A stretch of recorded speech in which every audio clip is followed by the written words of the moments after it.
He solved something by just spawning an like insanely large amount of lions. He did, yeah. I mean, any problem you could solve by spotting a sufficiently large number of lions. That is true. Like, In fact, I'm trying to think what problem couldn't be solved with an incredibly large amount of lions. well, depending on your point of view, whether you could kill 721 Pokemon. We're not bringing this up. I'm recording now. Here's my favorite column. If it is red, it's a lot. Bloody deadline. What's something smelly, soft, and loving? A fluffy deadline. What's something wrong? Okay, noise. A black deadline. Maxwell, what's wrong with you? As cool as this is, you can barely tell what he's writing. Yeah. Like the window will just pop up for a second and a lion will appear. Okay. George and I, you still need to roll for the recap. Ah. Can you beat 7? No! Apparently not. I did! By 1. Yeah. You went from going 180 sessions without having to recap to getting 2 in a row. I mean, Karma hits hard and hits fast. Knight shouldn't have to recap considering he wasn't present for the vast majority of last. That's true. Well, he doesn't get it anyway.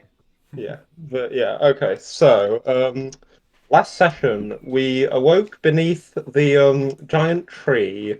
I'll see if I can find the size comparison. Okay, so yeah, I can post a size comparison for how large the tree was. Yeah, compared to I remember that. I remember that when you posted it here. Yes. You're just posting it again. And then so we woke up and he had promised to take us to the library today. So we just kind of questioned Sherman for a bit on the nature of the library, to which he basically gave us the answer, I can't explain it, you're just going to have to see. And he led us to a very large willow tree, which was about the size that I just posted in the chat. We went into the willow tree, into kind of its folds, and we emerged in a strange place, wondrous to some, terrifying to others. And by others, we mean Gadron. Yes. It's wondrous to Lowry and Kai, terrifying to Nor and Gadron. Yeah. We didn't really get to hear much of Lowry's opinion, but yeah, Kai was enamored. Yeah. And Gadron was just like, what the fuck? It was a land with a bunch of the Feywilds, a land full of strange colours, fairies, and tiny, like, small dragons who were about the size that I just posted in the chat. How many size charts do you have? That was the last one, sadly. Wait, what's it? Every time we meet a new creature from now on of a particular size, Talon updates the size comparison sheet. So far, Willow Tree is the number 1. Willow Tree wasn't even a creature, it was an inanimate object. Yeah, anyway. Well, it's technically not an inanimate. It is technically a living creature, because plants. Yeah. It's just inanimate. Stuff, but yeah, Sherman led us through this land, and Gadron, despite his terror, managed to follow long enough to make it to the entrance of the library. And there, Sherman kind of left us, and we met Twilight, the kind of assistant, or like receptionist of the library. Mm-hmm. And she kind of took our names down. We found out that Gadron actually has a last name that even he did not know about.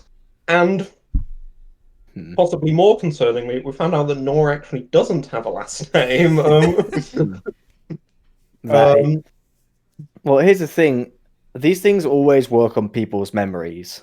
So Nor doesn't remember his surname. Gadron does. Interesting. He just doesn't So, want to. so yeah. Next, we went into the library proper, and we found out that it's not really a normal library. As a matter of fact, it's about the size of a city, and it was basically made up of a lot of kind of, was it four incredibly long sections? Like long meaning stretching further than we Mhm. could see to like the very bounds of the horizon. And we Filled to the brim yeah. with And copies of every book ever written, basically. yes. So yeah, we went through. We got given and each section corresponded to one to kind of 1 to 3 gods, as I remember. Um, Yeah. so we started. We met our guide Snowy, who was also on the size comparison. And a very small kind of owl folk who could speak common, unlike most owls. Yeah, because he's not an owl, he's owl folk. It's Yeah. completely different. So yeah, we kind of just we got him to give us a small tour of the library. He explained kind of all the gods to us, and we ended up all trying to research different things. With Kai tried to research the his power and its origins, and found out that knowing his power's origins is actually a crime against the gods, Mhm. which was concerning to say the least. Yeah. Also, the more finite details you couldn't find out Yeah, because.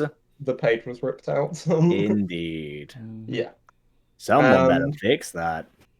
yeah, and just staying with Kai, even though this happened a bit later, Kai found out that each of these books is basically a kind of mirror copy of the book as it exists in the real world, and we found out that the real copy of the book was in a place called Goldtooth, giving kind of a bit of a long-term goal to get there, find the book, find the man who ripped out the page, and ask him a couple of questions. And yeah, we meanwhile, Gadron saw some paintings of like really cool battles, including a dragon about the size of the continent, which he would have fought had it not been hidden inside a picture. The and then he just spent his time researching how to make cool swords and how to kind of and just researching different battles, I believe. Yep, he got he and you were treated to the glorious sight of Gadget carrying 5 books. Yes. That you never thought you'd ever see. Nor meanwhile, just like he he noticed he just picked up in conversation that this place had logs of everyone's past actions, and he asked if he could see his, to which the librarian responded, as Matt so eloquently put it in the memes channel, no. And yeah, I think I don't remember exactly what Lowry did. Not very much. I just looked into some illnesses and found out about curses. Oh And yeah, that you was it. found out that you found out that your mother was possibly outed by a curse rather than an illness, but that's still kind of unconfirmed rumor. Hmm. Mhm. So yeah, and that's about where we left off. Yep. So, where were we? Ah, yes. We just said where we were. Oh yeah, and also we found out that despite what the like elf queen told us, the library pass is actually infinite, and we can just come back here anytime we want, which was quite a nice surprise. Yep. So yeah, Don't ever that was. complain. Don't ever act like I don't give you nice stuff ever again. But what if I want to? I said don't. There's no what if. You just don't. Oh boy. Yeah, character drama is always pretty nice. So, you guys have just walked out of the library. Sherman has been there waiting for you, and he's there to pick you up. And Yeah, I'll just kind of nod my greetings to him. he smiles at you, goes, I suppose you are ready to leave. Yes, I think I've found everything. Well, I haven't found out everything I wanted to find out, but I have found out some things I didn't. Yeah, Gadget shoots a look to Kai, just like, well, oh. That is the problem with knowledge. Sometimes you learn things that no normal man should. What's the saying you like to use? Ignorance is bliss, I believe. I don't agree with that phrase personally, but yes, I know a lot of people do. Well, if you're done, where is it that you are heading next, if I may ask? I'll kind of look over to the others. Yeah, Well, we're gonna go to the coast to see my ship. Yeah, there were two places. There was, I think the priority would be getting to the coast to see Gadron's ship. A much more long-term destination. I'd quite like to meet the man who wrote that book I read, and I know where to find him. I see. And which coast is that? Is that to the east or the west of Quadruin? Or is it in the north? Or the believe- northeast? Or the northwest? It's east, if I remember correctly. Actually, it was west. Yeah, Gadron's was west, Kai's was east. Ah, right. Yeah, it's west. Yeah. That is not too far from here, I believe. Do you remember the name of the town?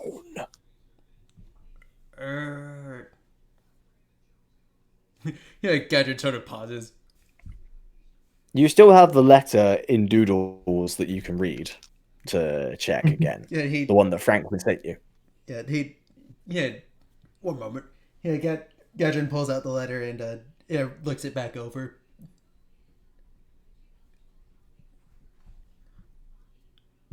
Yeah. I'm blanking on it, Tom. Okay, it's indeed the small port town of Reef Pool. Reef Pool. Yeah, that's it. Yeah, and he puts the letter back. Side note: can we refer to these coasts as Gadron Coast and Kai Coast from now on? No, it's all Gadron Coast. Kai's just borrowing it. But guys, now Nora and Nauri don't have a coast, and it's not nice to not share. It's my coast. Nor can have the north, Lowry can have the south. Oh yeah. Send me No! yeah. Hold on. I get the side that's got Mistroke. Okay, I see how it is. Yeah, the one place where they're probably looking for him.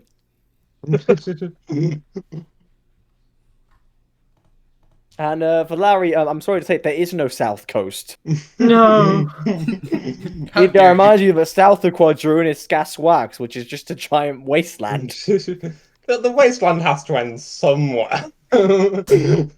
Maybe. No one knows. No one's gone that far yet.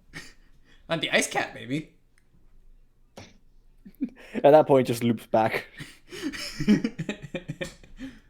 Wait, we're back in Quadruin. How did we get here? It's almost like the world's It's like a game of Hey. Pac-Man. This world isn't the normal world. We've established that the Feywild can go all over the place. Who knows? But yeah. He goes. Anyway, Sherman thinks back and says, "Yes, Reef Pool. I cannot get you there immediately, but I do know a bit of the shortcut. Although, if I remember correctly, you had a cart, did you not?" Yeah. A what? A we do, cart. I think. You had a cart, but you'd taken it off so Mm. Barnaby could accompany you because it was a little awkward to carry it around the root-ridden pathways of the Feywild. Yeah, We may have to grab that very quickly. yeah, Yes, that couldn't fit in my pocket, sadly. yeah. It probably could. I don't think we'd maybe. be willing to try. I don't. I'll have to have another look. But Actually, Barnaby could fit in my pockets, couldn't he? Because all he can get in a robe is a horse. as you're saying that, Barnaby is slowly backing away, shaking his head like, No, no, you know- no, no, no, no, no, no, no, no, no. I don't want You this. know, we can get a new cart later. You know, I don't feel like that's a priority. Oh, it's no problem. We're just going to have to pop back to where we were and I can hold it for a while. My hands are big enough. Yeah, God, And you do see, sure enough, his hands are big enough to carry pretty much all four of you. Gadron looks at Nord, gives a little shrug, and then flashes a thumbs up at Sherman. I like it. Very well. Then follow me. Remember not to stray too far behind. Feywild is a confusing place for those not familiar with it. I'll grin over at Gadron. I don't think Gadron needs telling that twice. Yeah, Gadron shoots Kayak Glare. Just reminding him, like, I could literally pound you into the dirt with one fist. With one finger. My grin's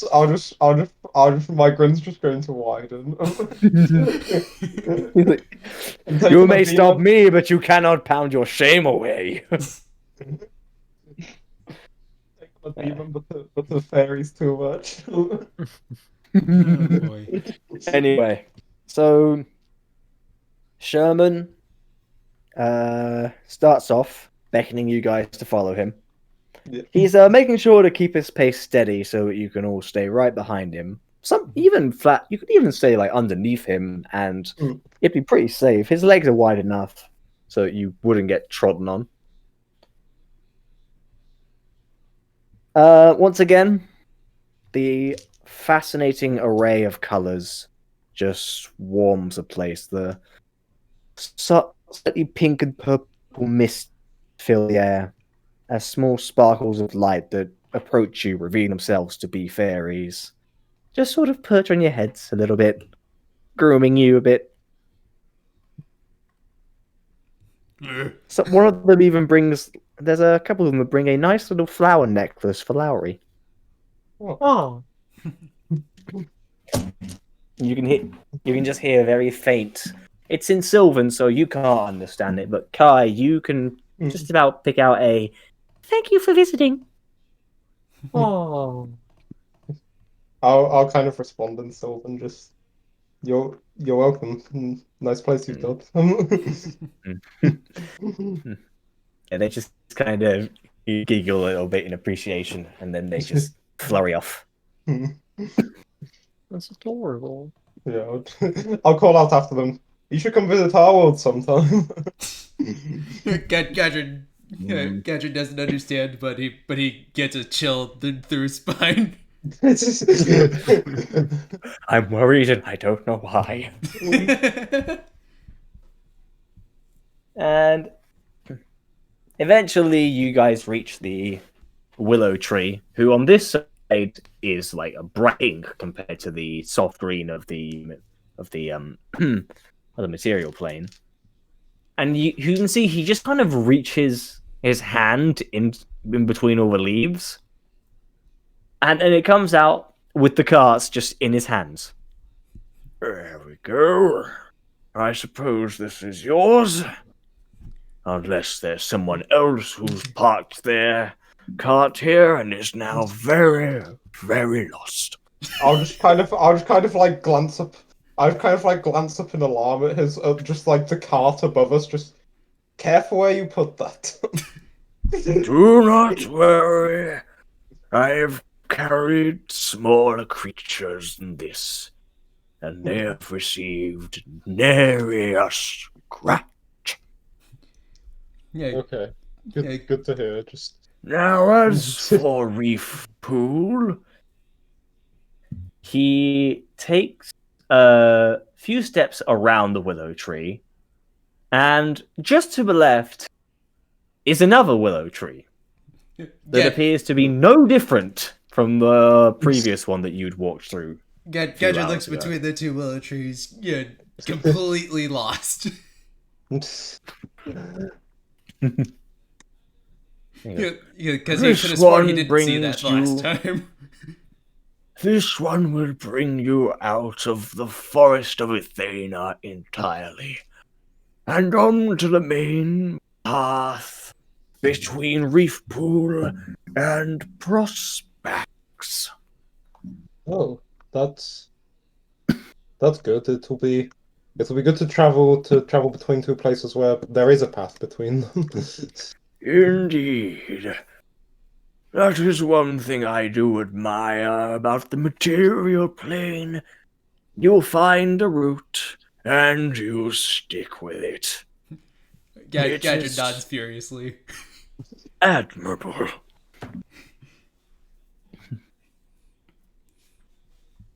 Yeah. He lifts up he reaches his hand into the willow tree. You can see him just gently put down the cart, and then he lifts it and beckons all of you forward. Gadget's like almost bounds toward it, just like, get me out of this place.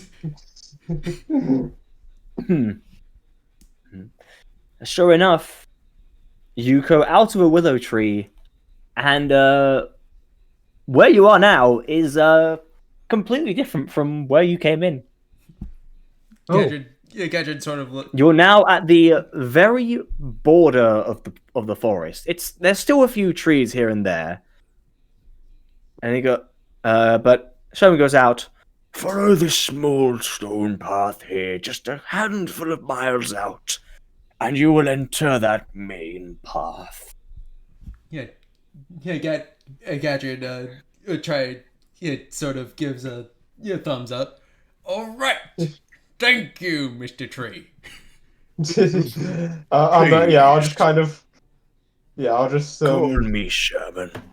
Well, thank you for all your help, Sherman, and well, until we meet again. I'll extend a hand out. He extends out one of his fingers, which is basically a giant branch. Yeah, I'll kind of stand on my tiptoes, reaching up for it. And he goes, if you need me, if you need to visit the library, go to the same place you found me before. I will no doubt be waiting. Yep. And yes, we will certainly do that at some point.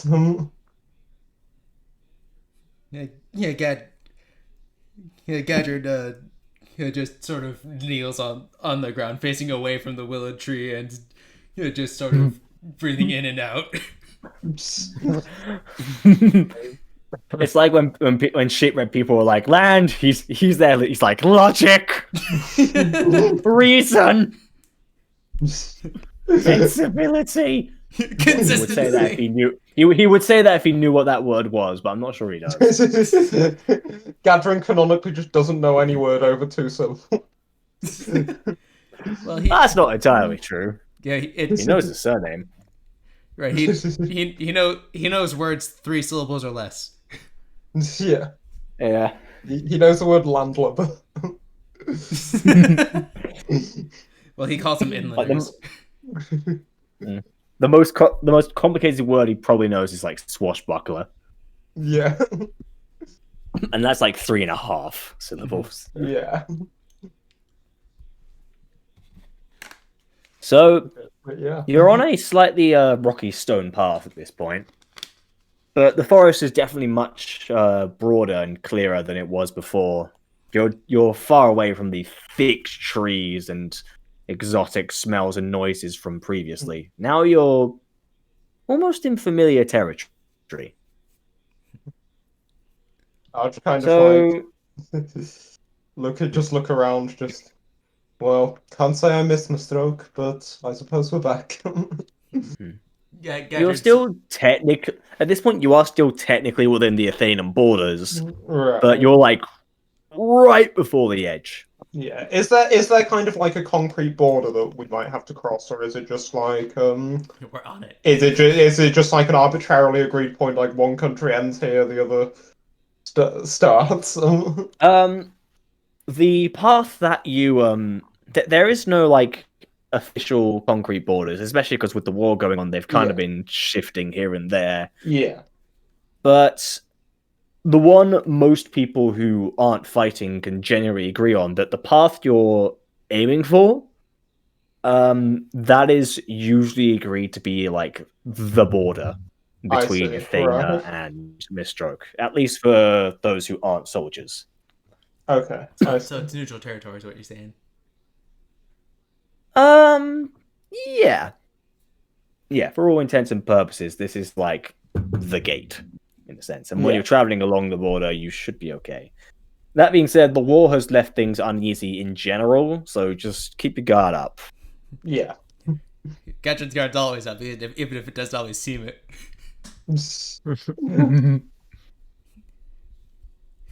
Yeah. So Yeah, Gadget sort of gestures to the cart. Well, shall we? indeed we shall. And yeah, I'll kind of like readjust my ring, get the just like kind of get that wind fan from earlier just in kind of it just like within reach. You don't want to open it too early, or else. Look, Kai's flying. Gadron, do you This you isn't happen- flying, it's falling with style. Gadron, would you happen to know how far it is to this place? Yeah. Yeah. I'd say it's a couple miles, give or take, maybe half a day. For Reef Pool, not quite, actually. You're keep in mind it's right on the edge, and this is on the path which is about halfway between it and Prospax. And Quadruin is fairly large, so you're about. Yeah. Well, it is a smooth path, so you're closer to about 2, maybe 3 days. Okay, so That you do. Gadget. You've at least heard of one city that you can stop at, one that Franklin's told you about.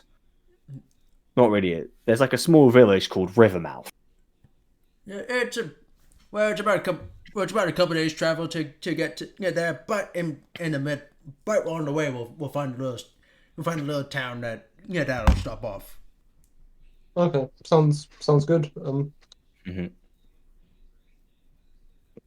Yeah, so Gadrin sort of hops into the cart, notices the lack of a horse in the reins. Jameson, we need Barnaby up here. No one's around. You're allowed to call him Nor. Gadrin, Well, they were all talking and stuff. I was hooking him back up to the wagon. Yeah. All right. yeah, Yeah. Sounds like Gadron y'all kind are of ready to go. shakes himself off. Barnaby shakes himself off a little bit, just like 'cause he's ready to pull again. And with that, is everyone ready to set off? Yep. I believe so. What time of day is it? What time of day is it currently? It's early morning.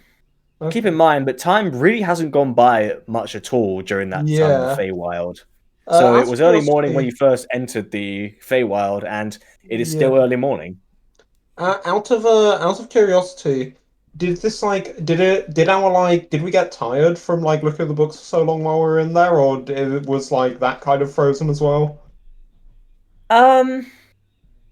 In the Feywild itself, you did notice a bit of energy was spent, but in the library, because it's all magically based, technically you can read for several days, weeks, possibly Okay. even months on end, and never feel the effects.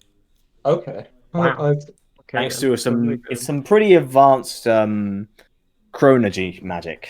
right. Yeah. I Okay. I'm so glad they made that. And I'm so glad they made that an actual subclass now. Yeah, it's so cool. I'm like, I can use this. Thank you, Matt Mercer, you beautiful man. But yeah. Okay. So yeah, I think in that case we're all ready to go. Yeah. Yeah, you're still a little more expended than you would be in the early morning, but Yeah. overall, you're all right. It's Yeah. midday energy as opposed to early morning energy. Exactly. Yeah. That's pretty accurate. So you guys set off, and sure enough, it only takes you about. You end up leaving the forest in only a handful of minutes, and only about 45 minutes after that do you find yourself on the main path, which is always accompanied by a small stream. This river and the path, as well, as previously mentioned, are considered the main border between Athena and Mistroke. Okay. Yeah. And as you reach the crossing for you to turn left, you do notice coming in from the right a small cart. Hmm. What's Can I just look over and see? Can I see anything about like who's in the cart? um roll perception for me. Here we go. Okay. The most qualified member of the party to do this. Of course. 8. For now, it's the sun's pretty bright at the moment. It's a pretty hot day, Okay. so it's kind of blurry. So you're not entirely sure who it is, who's approaching. Yeah. So Okay. are you going to wait to see who it is, or are you just going to go on? I'll just kind of look to the others. And is the cart coming from behind or in front? Well, you're at a crossing is it? where you can Oh, turn either left or right. it's Right coming goes from to the right. Prospects, left goes to Rivermouth, and later on Reef Ball. And this is And coming there- from the right, so it seems to be coming from Prospects. Okay.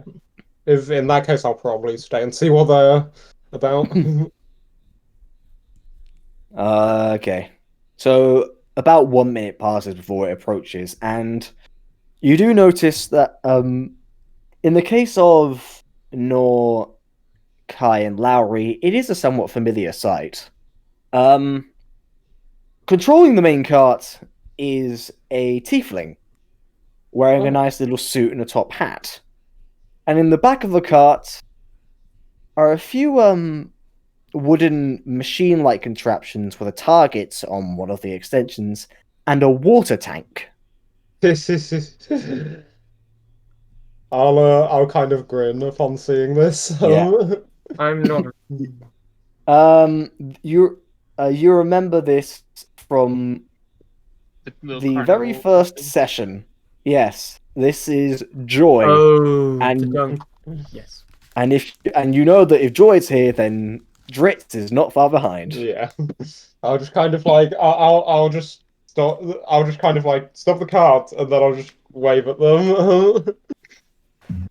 And sure enough, Joy sees you and goes, "Kai, Lowry, Jameson. Oh, it's been a while." Fancy Oh, it's- meeting you here. Yes, I know. It's amazing. Hey, Fritz, look who it is. She just lifts up her hat, and curled up in it is that familiar old kobold that you know and love so much. He just looks at you guys and goes, "Ah, glad to see you guys over here." Gadget And, just does a double take at seeing this, just like, eh? Yeah, you Have you ever seen a kobold before, Gadron? I don't know if any live in the coastal cities. I'd have to check. I mean, it's possible. They're pretty widespread.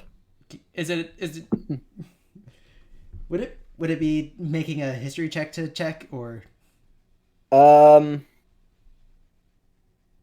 how they're usually citizens, either history or nature, whichever you prefer. Well, it's the same modifier. All right, so just roll a 18. general.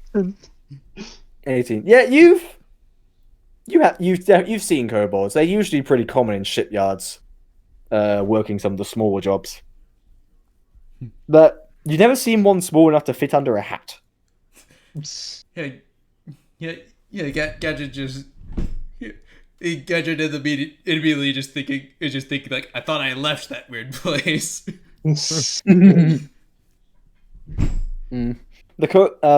Fritz does actually just sort of jump onto the car and eyes you, Gadget, and goes, Last I remember, you had horns.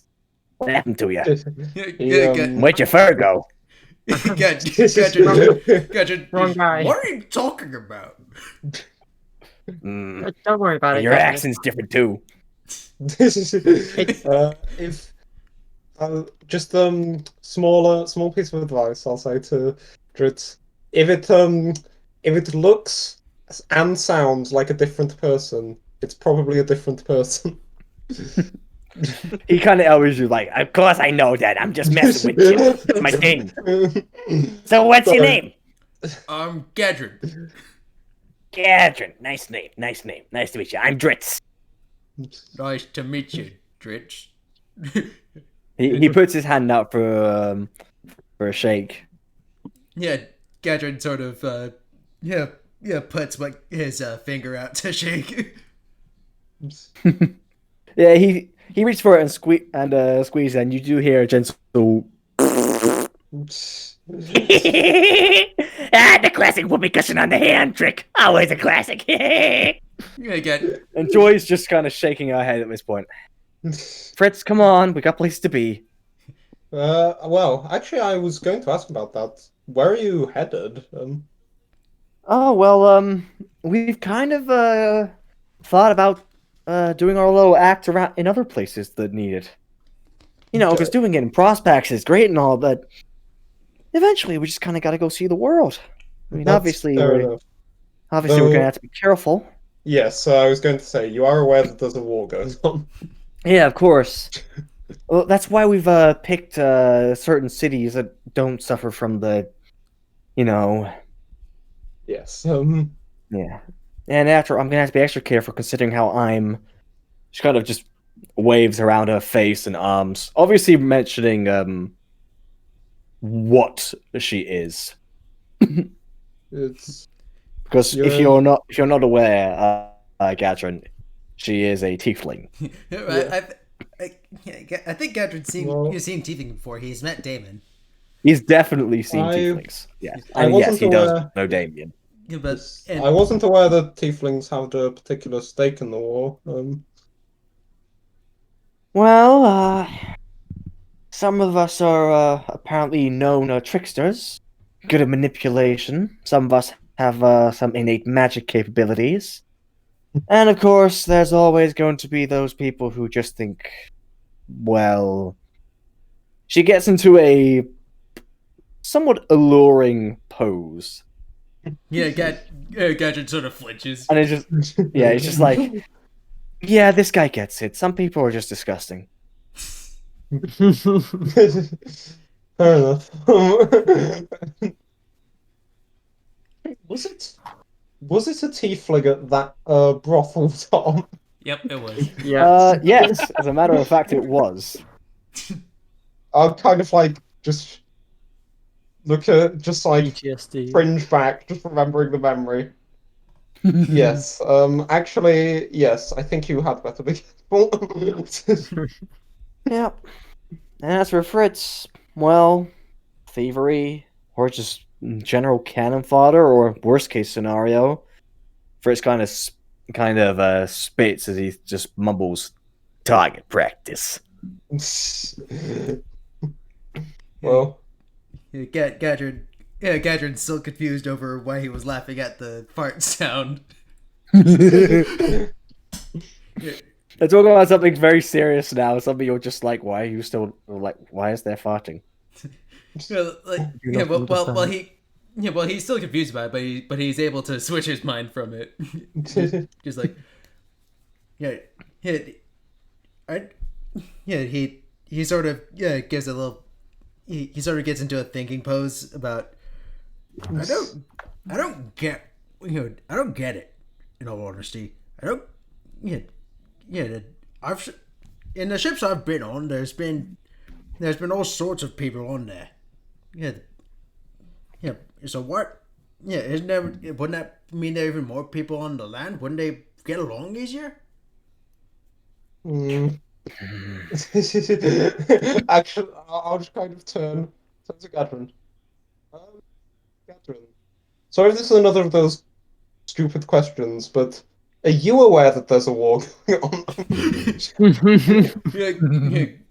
Gadget just looks at Kai.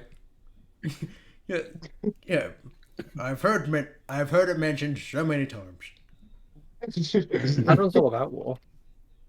Well, it's yes. Unfortunately, people here don't get along too well. It's leaders grasping for power. I don't get why that should extend to how you look, though. It shouldn't, but alas, it does sometimes. Yeah, Gadron sort of shrugs.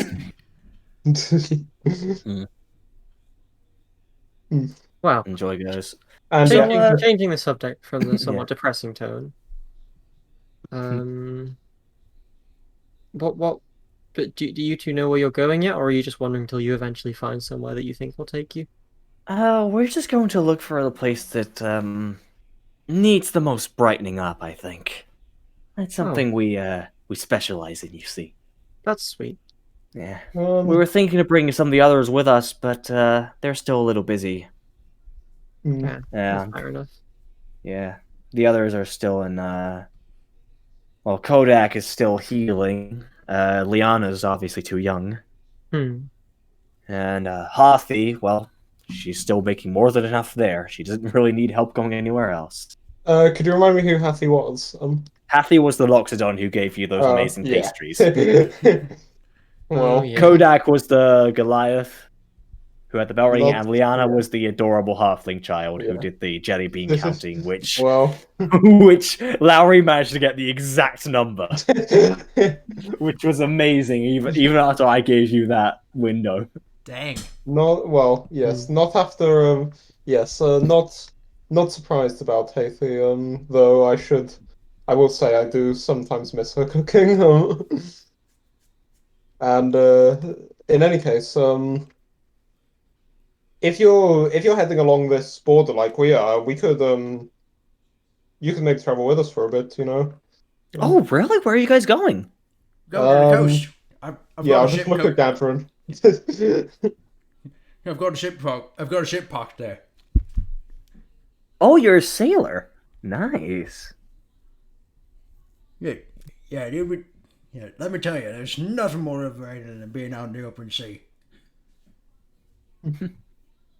Well, surprised to see you so far inland then. That's brave of you. Gadget sort of gives a winning smile. He's like, she called me brave. It's the same. It's like when a 5-year-old kid has like his mum say, "What a big boy you've become." Well, and it's just like, well, in this case, it's closer to like, yeah, I know I'm brave. Yeah, like that's me. Don't have to rub it up. And okay, and they go, well, I suppose we can keep talking while moving. And she just kind of pulls the reins, and her horse goes on the way. And I assume you guys are right next to her. Yeah.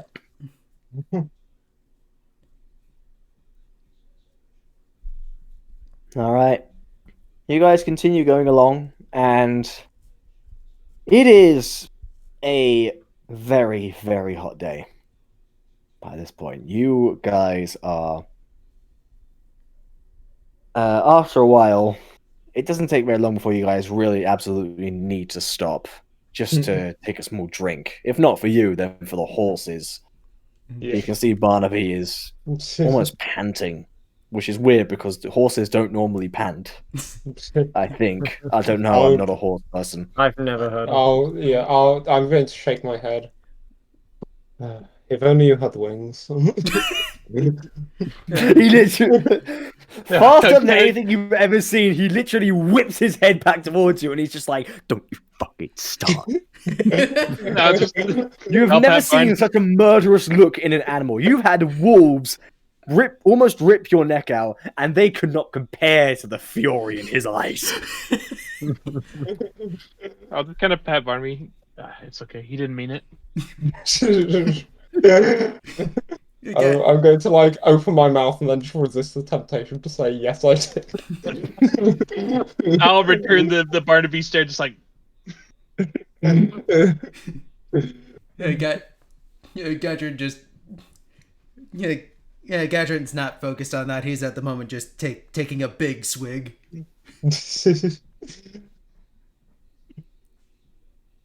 Yes.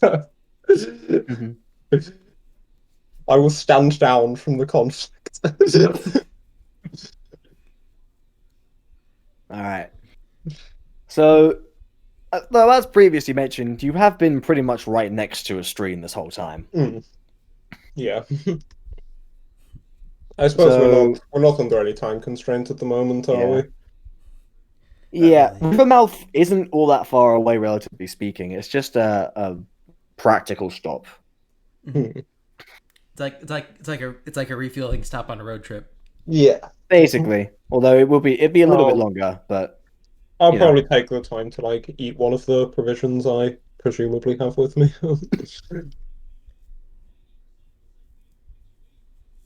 Yeah, I have. My character sheet says that I have 9 rations. I don't know if I've been properly keeping track of those, but I'll deduce one. Okay. Yeah. So you guys. Yeah, Gadron's going to take the opportunity to, sort of sit in the stream, soak his armor a bit, and make sure it's not not uber dirty. What kind of armor does he wear, by the way? Plate. Alright. No, kind of sit down by Barnaby and start pulling out one of his drinks. Careful you don't rust. Hey, relax. I've done this many times. Didn't think there would be all that many calm waters in the ocean for you to do that in. There aren't. He just Those kind of. further on. He'll just like take him out, and then it's like, all right, and just kind of raises a glass and like. I'm going to look over to like Nor drinking from his flask, just like. I'm not going to claim to know much about alcohol, but isn't it generally considered a little too early to be drinking?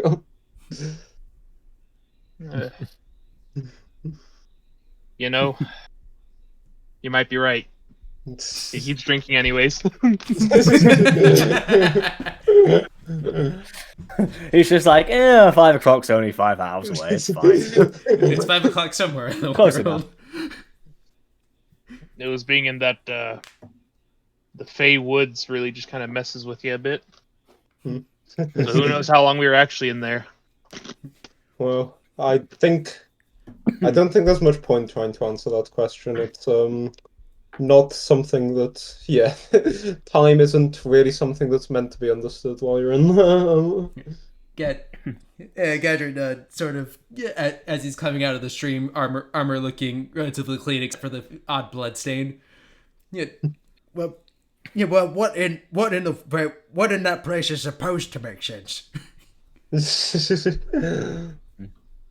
I'd say the books. Did the books you read not make sense? Gadron gives him a look. The books are fine, but it's everything else that's the problem. For once, the You're books still- are the only thing that makes sense. You're still a little perplexed by how every time that little owl drags you forward, you'd suddenly just go nyom. Yep. At this point, Joy is kind of listening in with absolute fascination on her face, like, you went to the Feywild? Yes, we did. I've heard of that place, but that's I've thought that place was a myth. You've been there for real? Yes. We just left. In fact, that's where we're coming from. I'm kind What? of trying to. I'm How? clearly just bragging, just trying to. I'm trying to radiate like a. Oh yeah, it was no big deal. Yeah, Gadron sort of gives Joy a look and it's just like, it's not for the faint of heart. Trust me.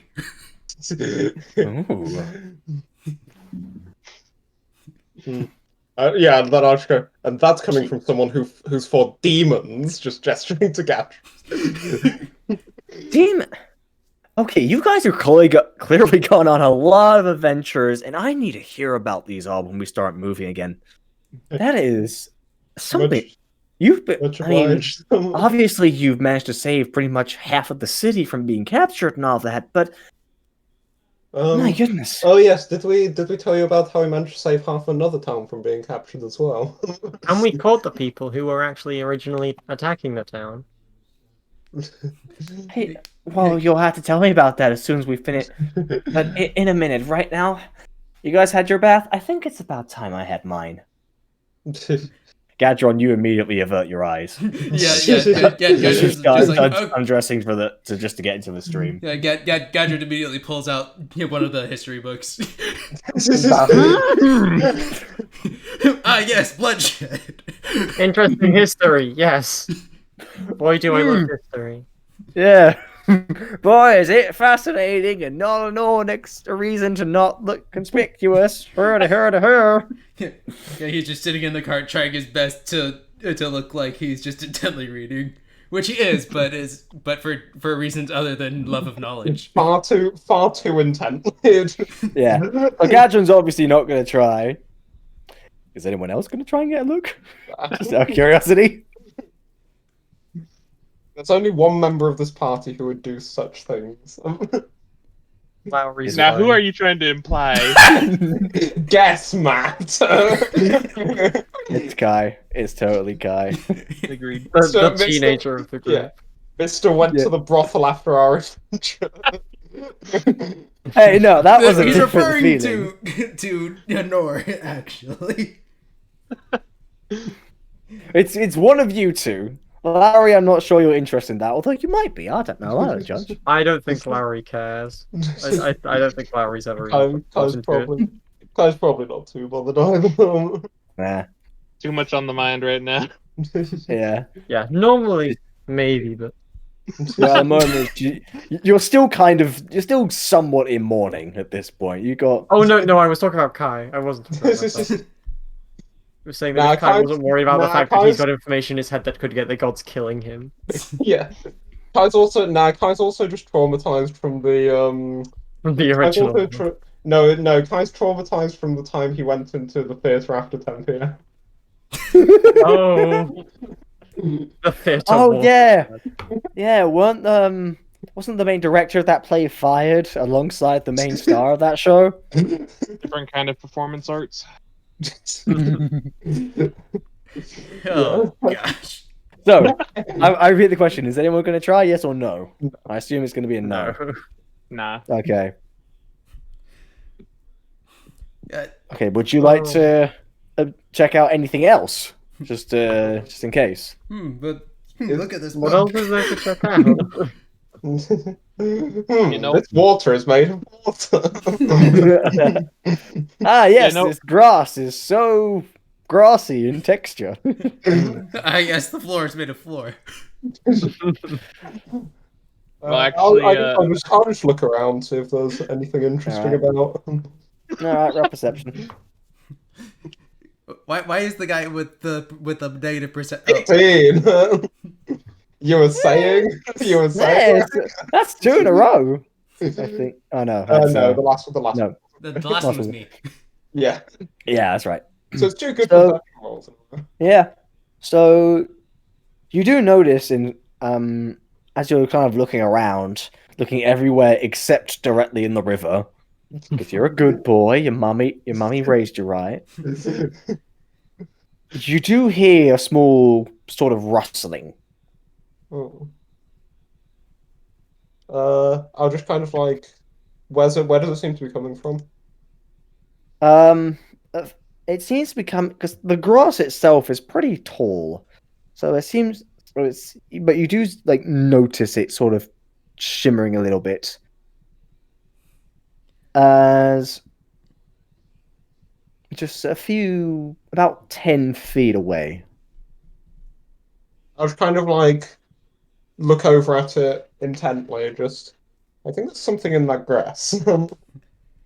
Are we nearby? Like, Yeah. yeah, okay. Right as you say that, a fairly large figure dressed in camouflage just very quickly jumps out and aims a crossbow right at you. Goes, Oh. all right. Yeah. Yeah. And goes, all right. Don't move. Ugh. Yeah, And then- Gadron looks over at him, just like, we're busy here. He, Busy reading. as he's, bro, did you just threaten our lives during private reading time? Not Oh. cool. Okay, but as he snaps his fingers, 5 more similarly dressed people come up. A couple wearing crossbows, a couple wielding maces. Okay. They're fairly big. Joy at that moment just kind of ducks right back into the river, desperately trying to cover herself. He goes, all right. Any money on you? Anything valuable? Hand it over now. Two questions. How close are they standing first to each other? I'll kind of see where this is going. They're in sort of equal shape. They're in a very even shape. This one is 10 feet away, but then the others are all a fair distance away. 3 of them are on the other side of the river as Okay. well. Well, that being said, the river, there are bits of it which are pretty shallow, and there are bits that are deep. Yeah, Some people have to, otherwise, Second question: are we technically out of Athenia and thus the sacred forest that I'm not meant to? You're burn in down? at this point. You're in more of a grassy plain for the pretty dry grass. So it will still a fire would still not be very good. Right. Yeah, Gadron. I'll just kind of like stand up, just with my ring on. Just okay. How many of you should I kill before you get the message and leave? Gadron closes his book, looks at the guys, and says, "Can it wait till after bath time?" This guy just sees you and he just kind of laughs and goes, look at you. We're equal number to you, and what have you got to do? Some girl who's got a few digits on her, one who's half naked, one who's completely naked, and some child. Can I interrupt his speech by just casting Chaos Bolt at him as he's talking? Okay, roll for an attack. Wait, one that's half naked. Gadron is still got a couple of things on. No. What Gadron did was he was wearing his armor into the river.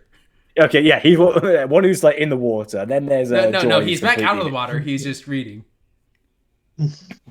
Okay, I'm gonna cast this to level 2 because why not? Jesus Get it Christ. over with, yeah. Ah, damn. Turn them into. I'm guessing that misses. It just hits, actually. Oh, okay. Oh no! I have no idea. This poor sap. I'm scared for him. Oh no. So you said level 2. Yep, 2d8 plus 2d6. That's 11 damage, and because even though I know that like they're weak, Kai doesn't know that. So I'm going to spend 2 sorcery points to upcast that. Plus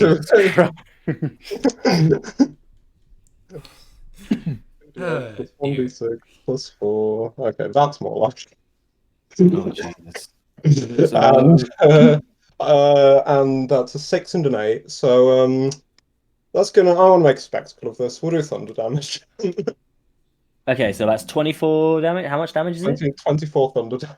24 thunder damage. Yes. Okay, so okay, so let me just do the mental maths here. Okay, so this is harder than I thought. Turns out this guy Okay. was a polymorphed kobold. No, he's just a normal human. He isn't dead, but he just gets blown back. Just. Can I have you roll intimidation for me? Yeah. What's my intimidation? I don't think I have proficiency in it. No, so it's just +5. Just +5. 18. Okay. I'm going to try and I'm going to make a conscious effort to just make that look as casual as possible. Just like a small flick of my finger to just send him flying. Okay. And yeah, he's gonna be flown back. He's gonna be like, where the hell that come? Where the hell that come from? Yeah, Gadget just points at Kai. now I might ask, do you have any valuables on you? Robbery. Calling out guns, but not. You're getting mugged, kid. No, you're getting mugged. Alright, I have one more thing to do on my turn. Oh yeah, that's right. Nothing. Okay. Wasting that fun too. Yeah, it's in that one that. Okay. So yeah, what's his reaction? Well, his crossbow was pretty much already knocked out of his hand. He is not trying to pick it back up. He's just like, wait, hang on. Where are you? The guy who, Joy, while still like hiding in the woods, goes, if you're asking if he's the guy who single-handedly killed 2 plated vipers, the answer is yes. More than, and I'll just kind of grin. More than 2 in my time. And he just goes. There's a few thugs who are just like, what do we do? And he's like, boss, can we fight this guy? And he's like, part of him starts thinking, I mean, sure, you're pretty strong, but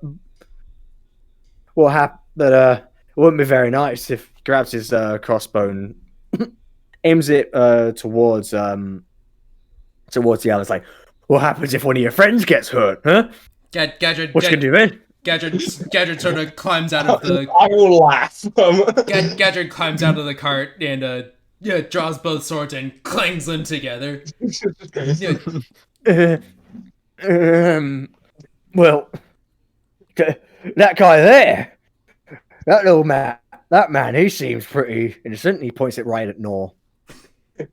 Can I just pull my crossbow out and shoot him? Roll attack. I would feel bad, but it's completely his fault. If it ends up being another nat 20 again. No. Okay. Oh, no, that's But- It hits. It definitely hits. You're not quite next to Kai at this point, so and he's a distance, so I'm going to say that's not sneak attack. But That's fine with me. I just want to clarify. I approached him, but I probably didn't get that close. I just want to clarify. Nor's still just kind of laid relaxed next to Barnaby with the drink in the other hand. Just like, man. like literally the only thing that moves is the arm. Okay, now I have to ask, are you trying to actually kill him, or is this just like a warning shot? Can I kind of just go for his arm that he has the crossbow in that he pointed at me? Okay. Because you did enough damage, you're just going to flat out shatter his upper arm bone with one Ooh. crossbow bolt. And you can see the arm that was holding the crossbow, or at least the main one that was holding it up, it just gruesomely just flops to his side. And the crossbow, which he's holding, which is pretty heavy, like it's as it's this written in the stat block, heavy crossbow. He can't hold it one-handed, and it just falls, and he just screams. Bonus. What? Can I use my bonus action just to kind of casually take another drink from the bottle? I go to take a bonus. just action. kind of like looking at him, just like. I'd okay, like just- to use my bonus action to utterly flex on this poor sap. Exactly. Yeah, sure enough. Like you have not even turned your head. You just instinctually knew exactly where to hit him, and then you just go back to slurping on your drink, on your whiskey. I believe that's what it was. Yeah. Yep. And he goes like, and well, like he's pretty much on the ground, and he goes, guys, aim for the half elf. Sure, there's nothing she can do. I'll just kind of shake my head at him. Are you guys going to learn, like, at all?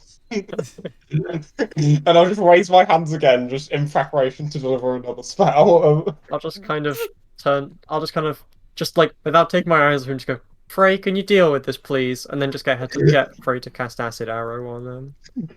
On, like, whoever's looking the most he's on threatening. 0 HP. At Oh this no, I point. know he's gone, but he just told his friends to like attack us. So whoever's looking the most threatening, like they're gonna try and attack. you. Okay, so there's one of the ones that's across the river who seems to be trying to aim his crossbow without you noticing. Of course, Frey, probably a pretty advanced little trinket you've got. He sees it. Okay. That hits. Oh hell yeah! Okay then. These are not. I'm gonna be honest. These are not very difficult people. This is just thugs. Their armor class is 11. It's Oh. it's the return of the bandits. No, these aren't quite the same bandits. I know, but thematically. Okay, so Second one is for the. I think they take that on their go. Yeah. Yeah.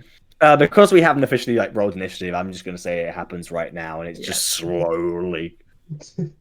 It aims and it goes through his hand, which at first it hurts a lot, but he just kind of shrugs off. But then his hand starts melting. I'm going to turn to Gadron. Gadron, there's a bit of a moral debate to be had here. It's immoral to kill people, but if we let these guys go, they might hurt other people. Gadget sort of looks at Kai. Yeah. Listen, if they want to fight, let them fight. But if they don't want to fight, don't let them fight. And he looks at the bandit, the thugs. Do you want to fight? Right. I mean, other than the one that you've kind of humiliated and the guy whose hand is melting, the others just look very quick, look a little bit between each other and go, and then they just drop all their weapons and scamper. It's like something straight out of like Looney Tunes. Just they drop, and then it's just like a smoke silhouette of where they were. Just Okay. I'll walk up to the guy who we knocked out and check what he has on him. We're losing his pod. Yeah. He's not dead though, right? Alright. He's just like I dead. think it's just, I think he's just got a yeah. broken arm. Okay. On a physically speaking, no, but mentally, most definitely, he is like he has made a horrible mistake, one that will haunt him for the rest of his life. Yeah. Does he have a bag or anything? He's got the weapons. He's got a mace. He's got his heavy crossbow, and You do find a small pack of 12 gold, but nothing really all that worthwhile. If you're gonna make us fight you, can at least make it worth it. And I'll just kind of like, I'll just toss I'll just toss the like 12 gold into one of the folds of my into one of the folds of my robe, and just Yeah. hardly worth the mental energy I expended on him. Casting the spell. How's the guy on the other side of the river faring? He has not stopped screaming. His hand is like it's gone down, so like you can see the muscle is like bubbling away and falling onto the floor. Gadget just looks over. Oh, man up! He just immediately like just holds it in, but you can still hear like a. You might want to wash it off in the river. He just looks like there's a small brief moment in his eyes where he's just like, oh yeah, I didn't think of that. And he just quickly like, you've never seen someone crawl on his knees so fast in their life. It's like and just dunks his hand right in. You can see his steam rising. And he's just like, And his hand is just, I mean, there's basically no skin left. It's just blood and muscle. He can still somehow move it, but just the contact with the air hurts so much. I'm gonna shout across the river to him. You know, I said this to a few people before, but I think that maybe you should rethink your career choice. He looks at his hand and back at you and goes, oh, what career can I do now? Pirate. Gadget looks at Lowry just like, no, he'd be a terrible pirate. Yeah. He's got that. He could get the hook though. Like the hook doesn't make the pirate. Yeah, the pirate makes the hook. You could try a hundred acting. There's some place that needs one-armed characters. He kind of thinks for a moment and goes. He's thinking for just a little bit, and he's just like, I did always like Turtle's tall tail.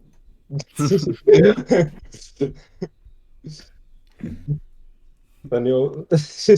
I like that one too. Oh, really? Yeah. You know it? You've read it? I've acted in it. Oh, you're in it. Oh, that's great. That's great. And the guy who's always on the floor is just like, for God's sake, stop sympathizing with him. Yeah, Gadget. They meld your hand off. Gadget. I'll kick the guy on the floor. Gadget picks him up by his robe, looks him in the eye, and just says, listen. You guys kind of shot first, but don't really. But you're about 5 seconds from me just tossing you in the river, all right? He goes, all right, well, we'll leave you. Yeah. Gadget just sets him down, dusts off his robe, and just like, all right, go on. And as I said to him, I think you might want to rethink your choices, lest you end up running into some people less merciful than us. He shudders at the idea of something less merciful than what you've just done to him, because you've blown him off his feet, melted the hand of his ally, and completely shattered his arm, possibly beyond repair. Before you go, I would like that back, and I'd like to point at the bolt in his arm. The bolt went right through it. It's gone a couple feet. It's gone quite a few feet away at this point. I'm pointing its direction. Just tell him to go get it. Go get that. I'm pointing the direction of the bolt. I would like that back. And he goes like, but it's sort of far. My legs hurt. And Gadget just gives him a glare. Yeah, just maybe you should have thought of that before you attacked us. And for the next 2 minutes is the single most humiliating three-legged crawl you've ever seen, both as your characters and IRL. Like nothing will ever match this sort of humility. You can see it in his face. He's just like, I just wanted some free gold. That's all I wanted. It's not my fault. It's because of society and all that shit. He's just making excuses.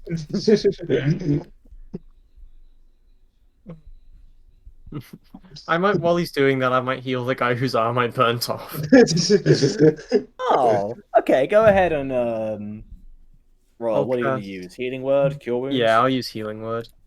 Okay. This might be a bit beyond a healing spell. I don't know. I'll give it. I mean, a try. it's just skin. That's pretty easy to. Yeah.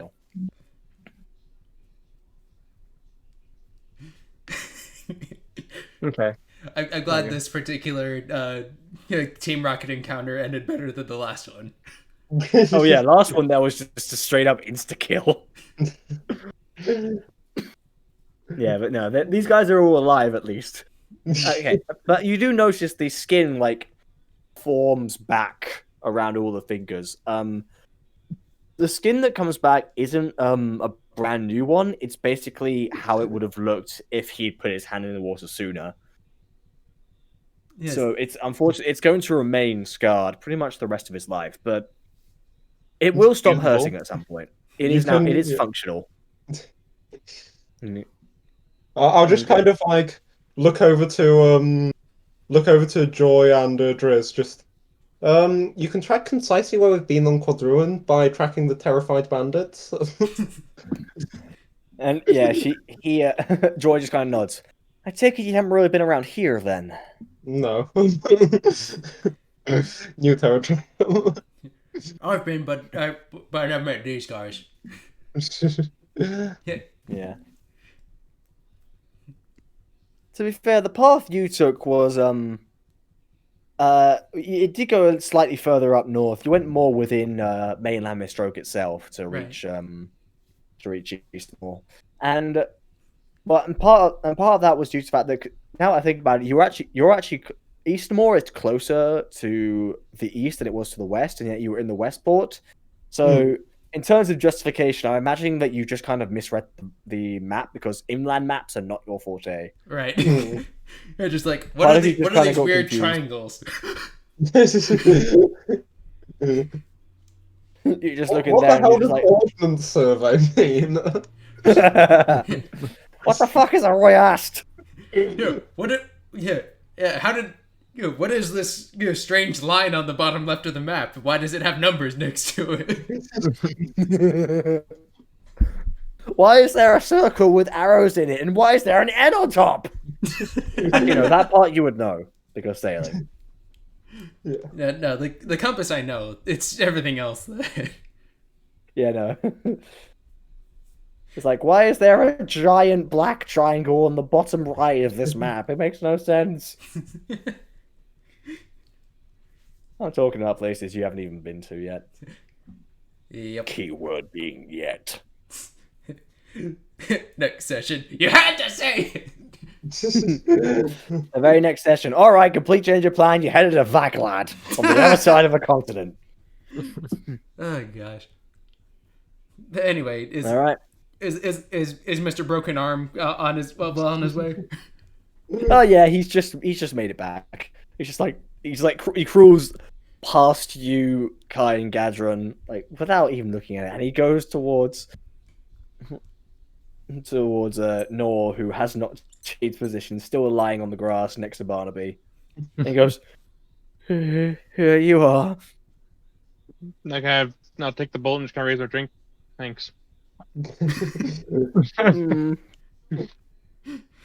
Is it weird that I'm imagining him wearing sunglasses while saying this? Oh no, definitely with like a little umbrella. Oh, I've been in his imagining that lap. since ages. I'll be honest, it's kind of like the beach sprawl that people do, when you lay Yeah, your I towel down, know. you're laying back with just like on your elbows, kind of.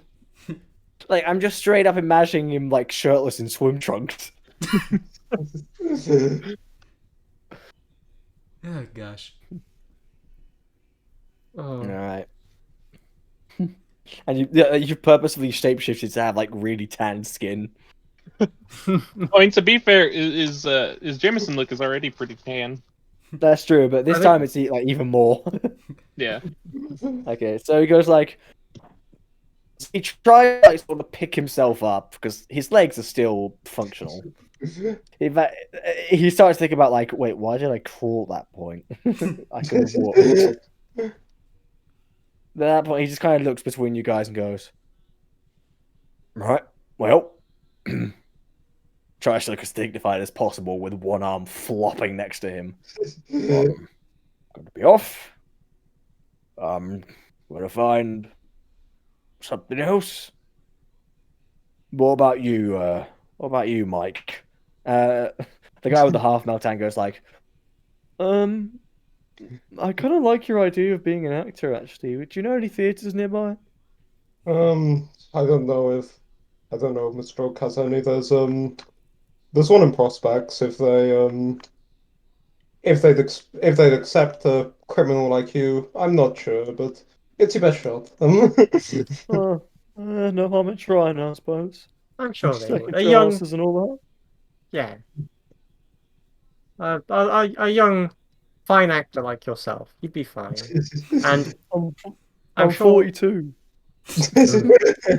Well, you don't look it. It's You're, Oh, you're thank young. you. You're young enough. yeah. I mean, like that's like some races get. Some people are like thousands of years old. You're like, you're a baby. It's fine.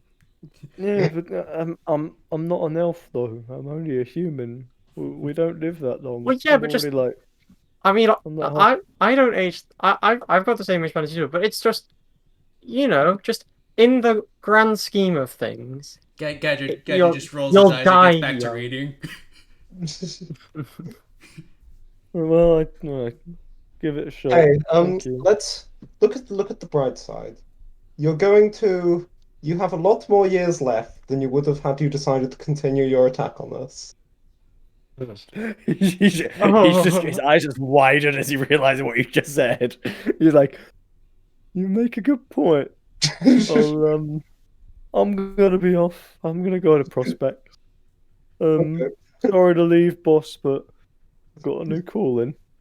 One that involves less this." Waves his half melted hand. His hand is And they scar just tissue. kind of exactly, and they just kind of walks off.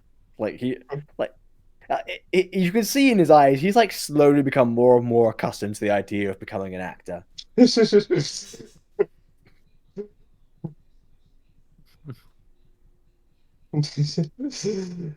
Oh, The my heart. one last word of warning. The person who runs the theater can be quite harsh, but it's okay. You'll get used to it. I'll keep it in Congratulations, mind, Aaron. thank you. And the other guy who he just walks off towards the further up north. He doesn't want to talk to you again. He's dealt with enough shit for today. Yeah, Gadget just calls after him. Learn one-handed weapons.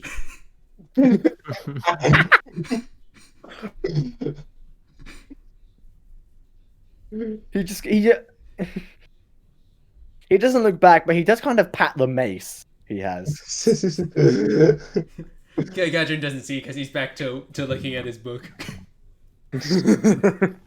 I'm in the same way I was imagining Nor with sunglasses. I'm kind of imagining Gadget with like reading glasses. I think they're looking incredibly like patient. I love how in most situations that would be like the opposite of the Gadron vibe, but it would just work really well in this case. Yeah. Gotta love it. Hmm. Okay then. Should we set off then, or should we? Actually, let's stay here for a while. I'll just call out. Joy, how's the bath going? There he goes. Well, with all the time passing, I think I'm about ready to come out. Could someone pass me a towel quickly? I'll do it, and I'll just before anything else happens. I'm an dab. I was gonna try and magic a towel over, but I can't do that. You I do don't not have mage hand. Yeah. If Gadget were near a towel, he'd have just thrown it. But he's not. Quite So easy. he won't.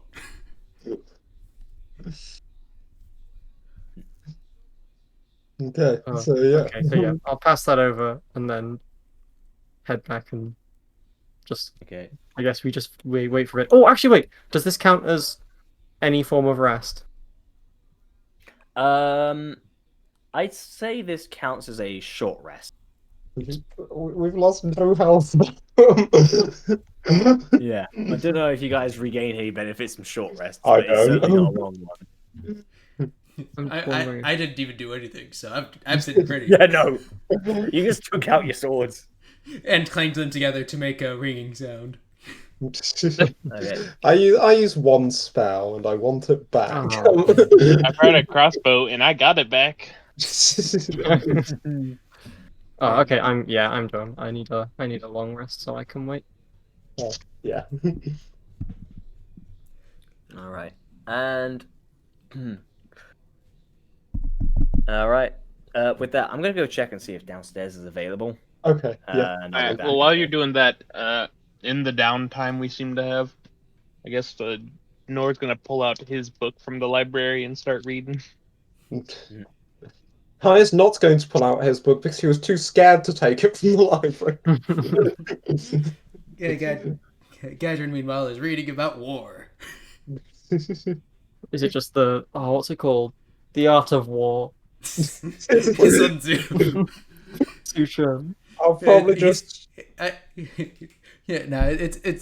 It's closer to like Dunkirk in sort of like a war epic is what he's reading right now. I'll just like walk over to Gadron and just like kind of in my boredom, just anything interesting happening. Yeah, he just looks over at him. Just craziness. Do you see this? Do you see the way the way that orc did things? Man, what an idiot. I suppose, yes. I mean, you can't really expect anyone who came before you to know how to fight as well as you. I would at least expect them to not hold the sword by the pointy end. That maybe a little more reasonable. To be fair, that is actually a fighting style. Wait, really? What? Yeah. How? Okay, so let me lay some knowledge on y'all. Yo. That's called half sorting. Mm-hmm. It's basically when someone in full plate would come up against someone else in full plate and be like, "Oh dang, my cutty stabby tool will not work against them. Let's make it. I will now hold the blade, and it will work like a club or a mace." That's so cool. Because it won't hurt them, because that's massive brain, yeah. Well, actually, because of how good of a grip you can get on the blade, that even without gloves, you could hold it by the sword and use it as a weapon without worrying. I like saying that you're just elaborately explaining this to Gadron in character. Let's just make that canon that the North's like, half sorting. Gadron looks at him just like, what? Kai's just, maybe I could try that. And I'm going to pull out my dagger and... What kind of armor does Gadron wear again? Plate. Hmm. Yeah, he just has he just has bad he just had his bad experiences from his youth from holding things by the pointy end. Yeah. Well, you see, Gadron, you know the armor you're wearing there. Yeah. You know how if I tried to stab or cut through that, it wouldn't work very well? Well, yeah. A lot of people have tried it. Well, it's basically people will decide to use the back end of the sword like a club or a mace, something that could dent the armor like that. Yeah, Gadron continues to look. Yeah, continues to look at him. Yeah. He reads the paragraph of the book over again. Then looks at him. Then explain why he's using it against an armorless elf. Well, I'd imagine he's just trying to use the weight of the back end of the sword with the handle. Use the momentum to try and swing a little bit quicker. Elves are notoriously hard to hit, so maybe he was just trying to make it seem like his swing was going a little bit faster. You see Kai wince in pain as he quickly just puts away his dagger. Okay, so it turns out downstairs is not going to be available for quite another while.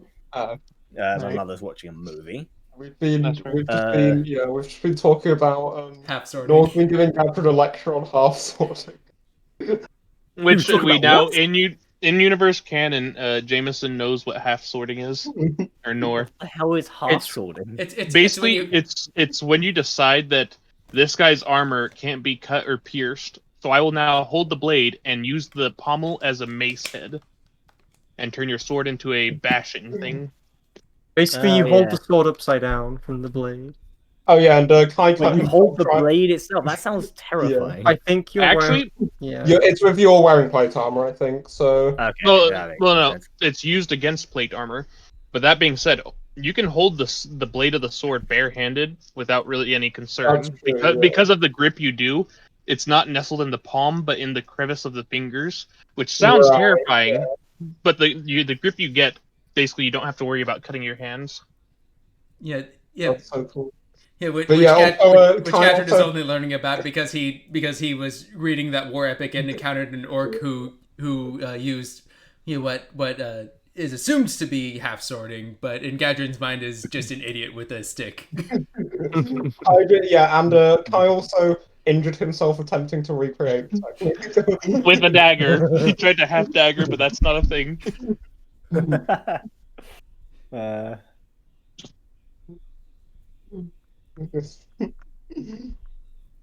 Yeah, I see. Okay, then.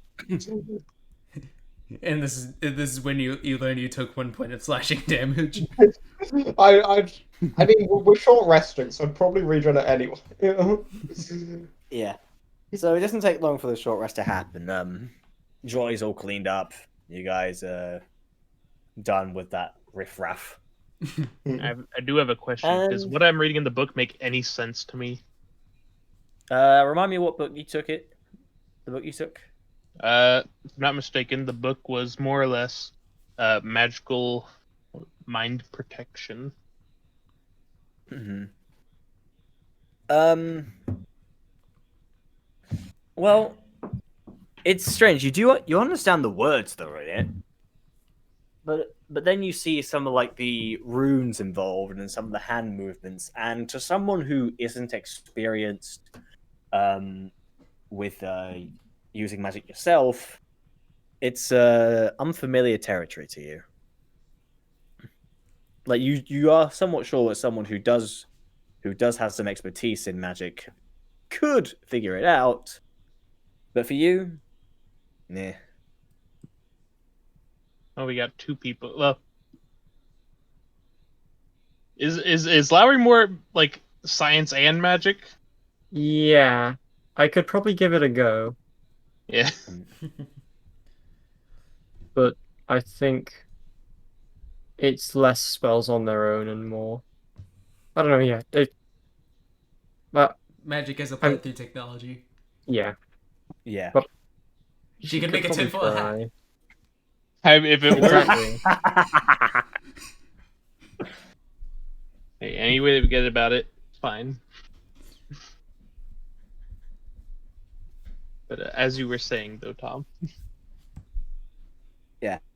As I was saying, you guys have finished up, and you're about to head on your way. At this point, Joy, after hearing all that, she is now burning with questions. With like, so what kind of towns have you visited? What sort of monsters have you fought? And, the fight with the Bladed Vipers, how did that go? Where'd you meet Gatrin? Yeah, we met him in a town where there was this cult that tried to trap you with logic problems and kill you. Can confirm that that is correct. She sounds very confused like that. Logic cult? Well, like a school, of some kind, or No, it's very much a cult. Yeah, they said stuff like, yeah, it is for Reed. He's the big guy who made everything, but the things he made destroyed him. And it was just like, no, that's not how it works. He makes everything but destroys everything. But yeah, that was an interesting experience with the logic cult. Would not I mean, recommend. That being said, cut off the head of their great beast, and now they really shouldn't be a bother to us. That's true. Oh yeah, you should have seen it. It was massive. You just, you could whack it with his tail, bite you. I imagine if I weren't me, I think I would have died.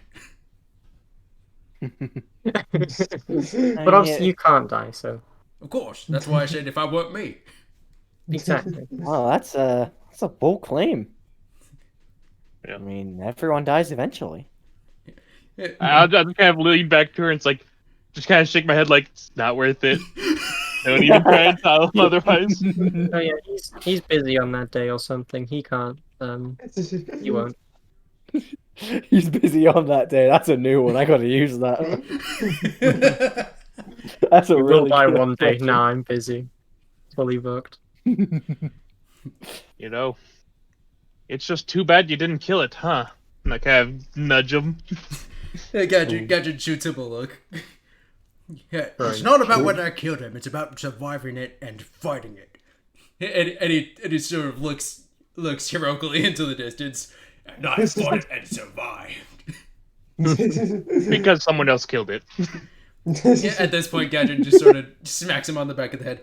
Oh, shut up, mister. I got blasted by a chimera. So did you. You know, remind you, you both got blasted. And Nora was one of the two survivors alongside you. Yeah. One was a survivor, actually. It was just Lowry and Kai who just got insta roasted. Yeah, well, see, yeah, in Gadron's mind, the fact that he survived multiple attacks against the chimera gives him more high ground. I was just working Yeah. on getting Kai out. She's just, she goes like, wait, you fought a chimera? I'll yeah, kind of, Nerd's kind of does like the so-so hand, like, fight. let's not focus on the one battle in all of our adventures that we lost. Gadron, we'll get a rematch one day. Yeah, Just and he one just day. shakes his fist into the distance. You're that chimera! I mean, I'm You yell sure that and there's just an empty silence. if the Chimera was alone, I'm sure we would have been fine. But it had they basically had an army. So you know. Oh, wow. But I suppose we should probably start from the beginning. And I'm not going to tell this all out of character, but I'm going to start from kind of our first journey out of Quadruin, out of Prospects, and the fight against was it Lord Damien? No, Lord Sugar. No, it wasn't. It was not Lord Sugar. It was not I'm Lord sorry, Sugar. what? That's a real person. Oh yeah, it is. Who was the guy in Corn? Lord Wheaton. Lord Wheaton. Okay. Was corn. I pray, I hope that you're not given all the details. Much some of the Hey. parts of the story. To be fair, there's some of the details what you did with him that they don't know about. Yeah. True. I'm sorry, Lord Sugar? He is a real person, yeah.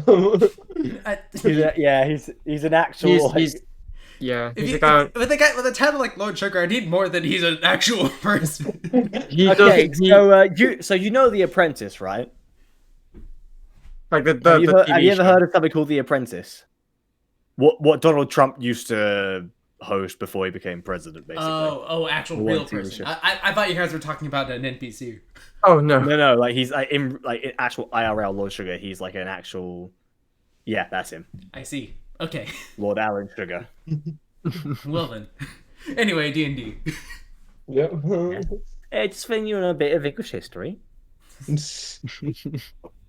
Yeah. Not the Our biggest great history, culture but that yeah. is watching an old rich man yell at like teenagers for like an hour every Saturday. Yeah. I believe it's Wednesdays, but you're you're pretty spot on probably the last there. side there. I never only know seen that the because the Apprentice, rest to of be my honest. family sometimes watches it. I cannot be Ah. bothered. Anyway, D&D. D&D. Yes. So get for the fight against Lord Wheaton. You're meeting with a ghost in a church. Gadget Yeah, well, just as in probably that- I'll skimp on the details relating to Nor. Yeah. And Gadget's just as enraptured by this story as I imagine Joy is. Yeah, because up to And the ghost, you don't know any. You've never really heard of this. It's they just still probably new would. Yeah, they probably would observe that for some weird reason, Kai seems to sometimes think that Jameson's name begins with an N, but no idea why. And then Well, that's I when know Nora's secret. Jameson. Yeah, Gadron is aware of this, but Joy and Dritz, they don't know about that.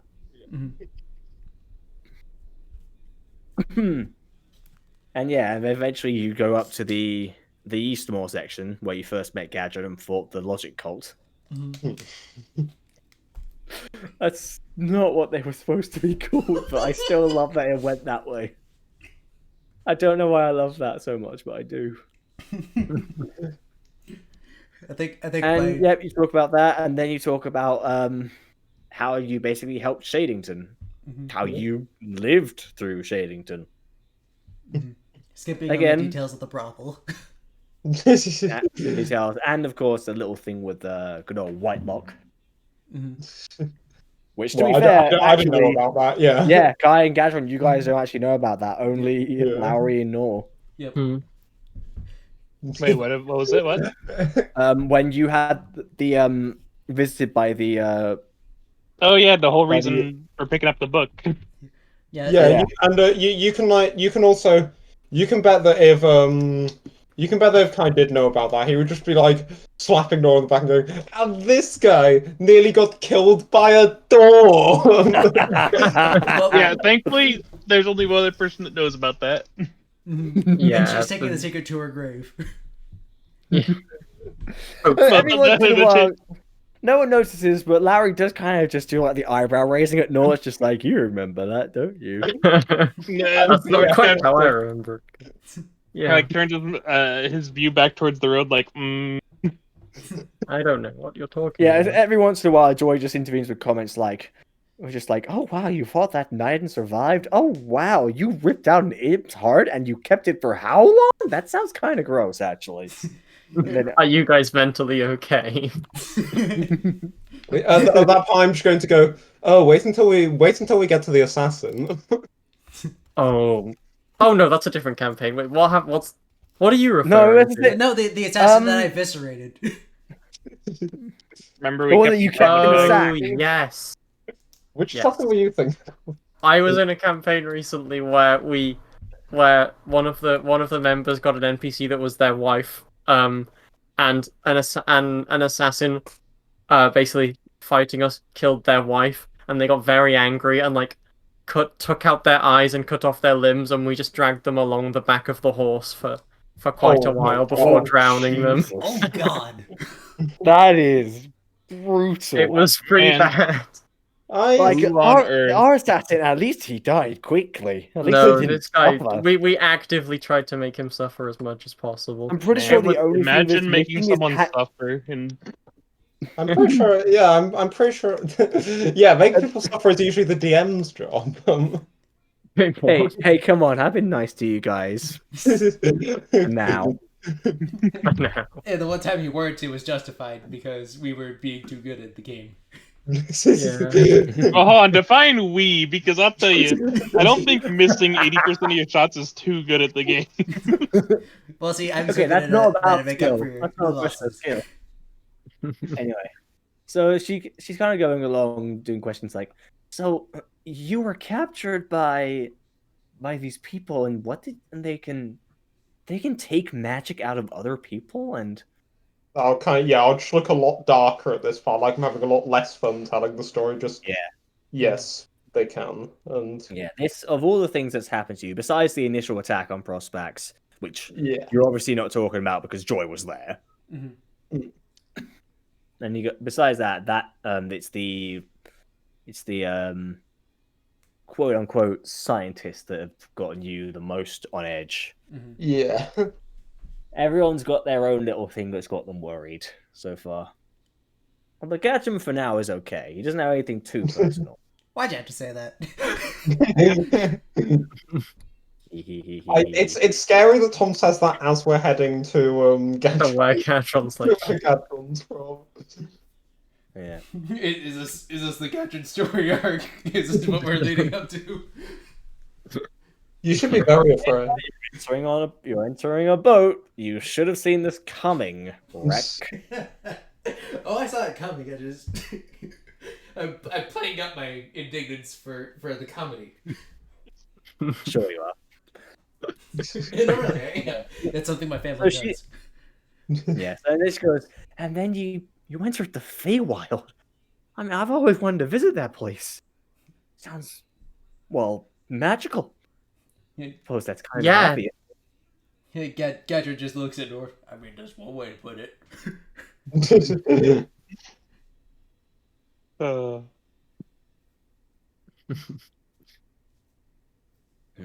And yeah, I suppose that brings us to today. Yeah, I suppose so. At this So- point, it's been several hours of you guys recounting your adventures. Mm-hmm. So I suppose well, I may have spoiled the play that's going to get written about this. He goes, "Oh, that's fine. I won't tell anyone." And you can just hear like the little muffled underneath the hat. I'm gonna go. No one can't see it. Gonna get spoiled the hell of that. Yeah, Gadron looks at the hat and just points at it and just says, "Be nice, Mr. Hat."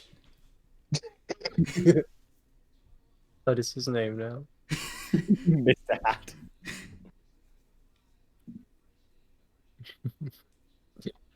Oh. Okay. No. All right. So at this point, it's been several hours.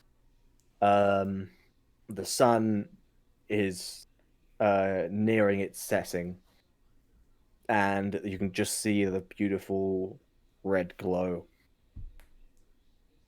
A few minutes later, the glow is still there.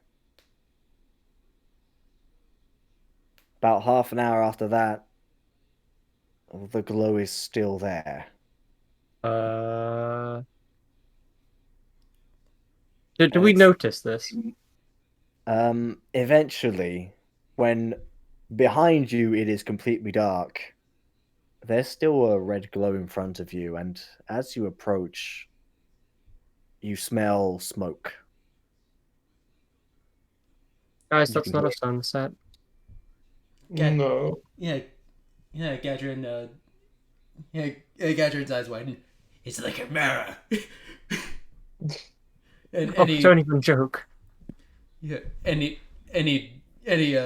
hops out of the.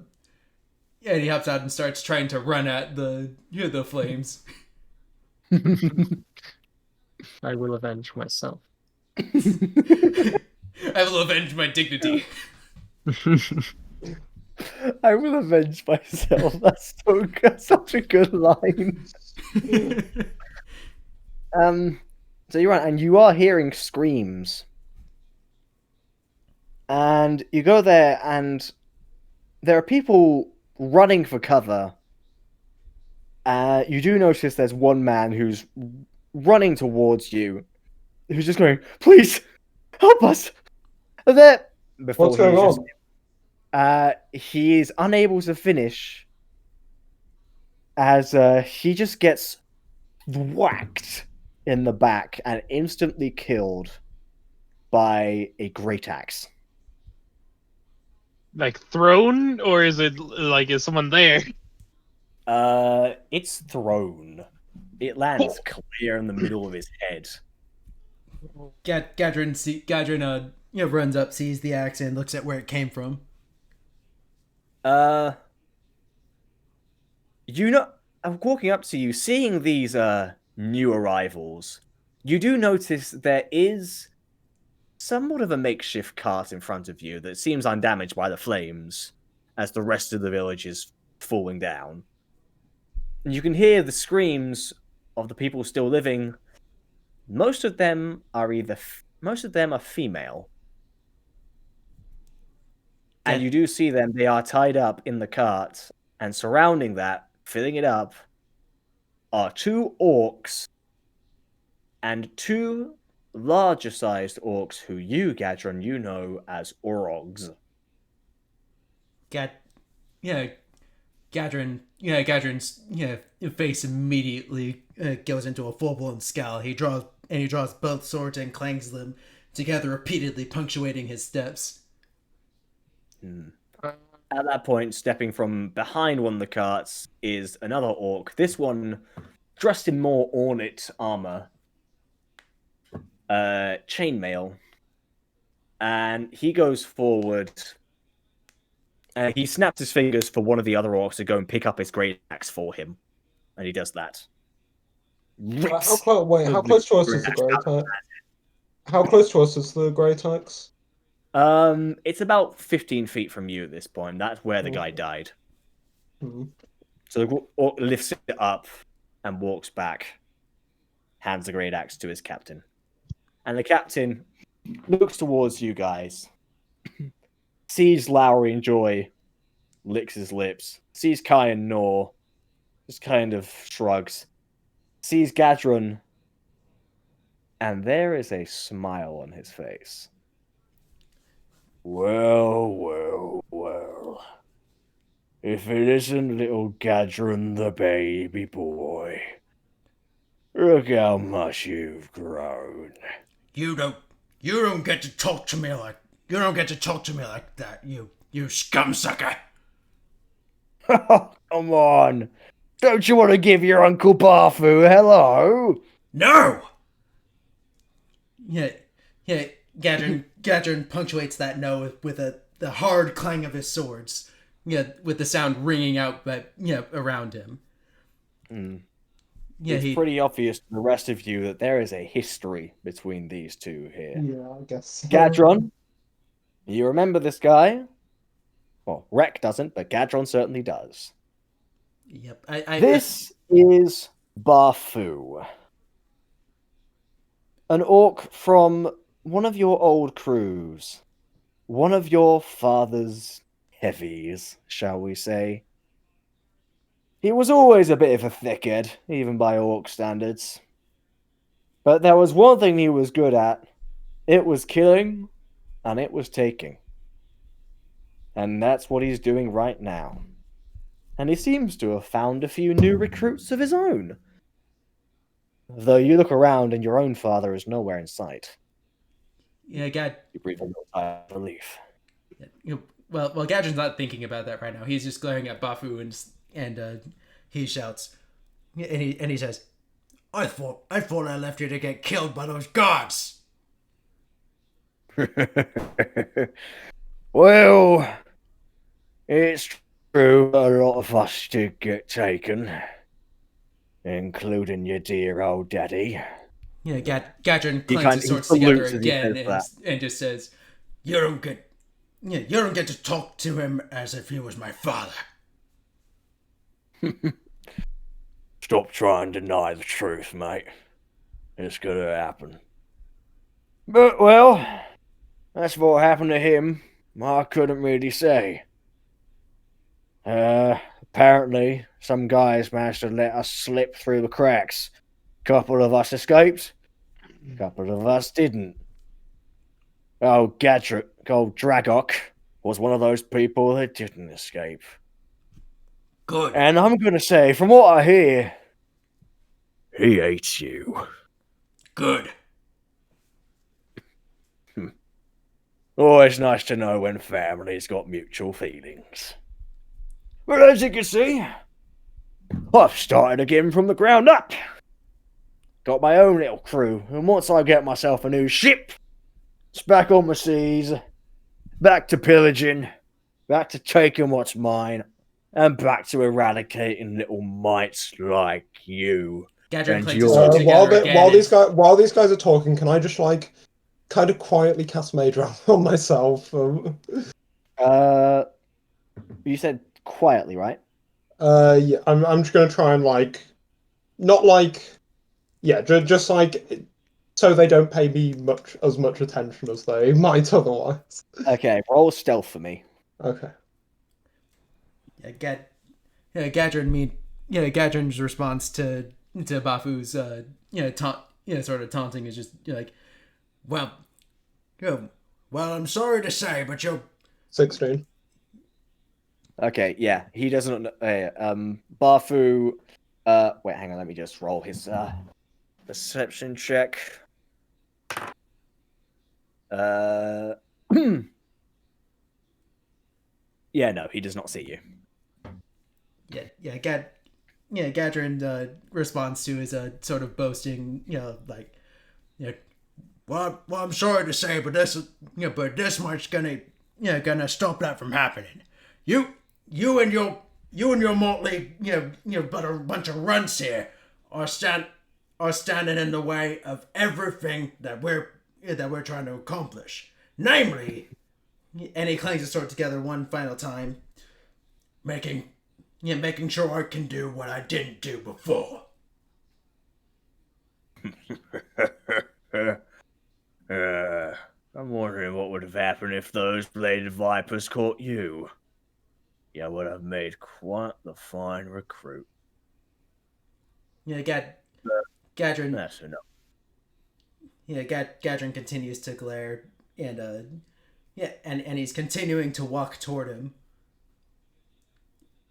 And then says, in the lowest voice he can muster, You talk big for a walking corpse. While they're doing this, can I try and like sneak into stealth?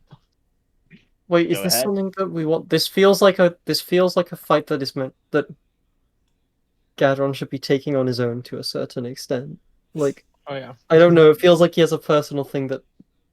By all means, he but you wants can't to forget do. he's also surrounded by other men. That's true. Yeah. You notice there are 4 other people, 4 other orcs. 2 of them Oh, much bigger than the others. In That's fact, what we're worried about. they make because these are full orcs, so they are full on. They're like a full 8 feet tall, and 2 of them are even reached 9. They are massive compared to you guys. They're even massive compared to Gadron. Yeah. I was gonna say, by you're all even means, betraying you in this bit. by all means, he has his fight, but we need to help him out. Keep him covered while he takes his revenge. Okay. Okay, so nor are any of them gonna see you. So okay, so Bafu himself does not see you. No. Wait, why am I even rolling? They don't even have an extra. It's physically impossible for them. They cannot possibly see you. So yeah, you are him to them. You're able to just sneak your way behind quite a bit of rubble that happens to be nearby. So you're behind cover. You're behind half cover, and you're aiming. You got your crossbow ready, and Bafu just kind of snaps his fingers, and the orcs all turn to him. All right, boys. So, here's what you're gonna do. The 2 ladies, you're not gonna leave a single scratch on them. They seem nice, they can fetch a decent price, and well, you can have a little fun. As for the 2 men... In the middle of that speech, Gadron starts running toward him. As you're running, you just hear very quickly, kill the 2 other boys, give Gadron a good beating, but keep him alive. I want to see what Dragok thinks of this one. As I see Gadron running towards him, can I cast haste on him? First, I'm going to ask everyone to Roll initiative. Ooh, 1. That's not good. Yeah. We need you now. Yeah, I know. I started rolling in the general chat by accident. Oh, Whoops. Oh, whoops. that's not good. Yeah. Okay, so. I rolled a 1 Okay.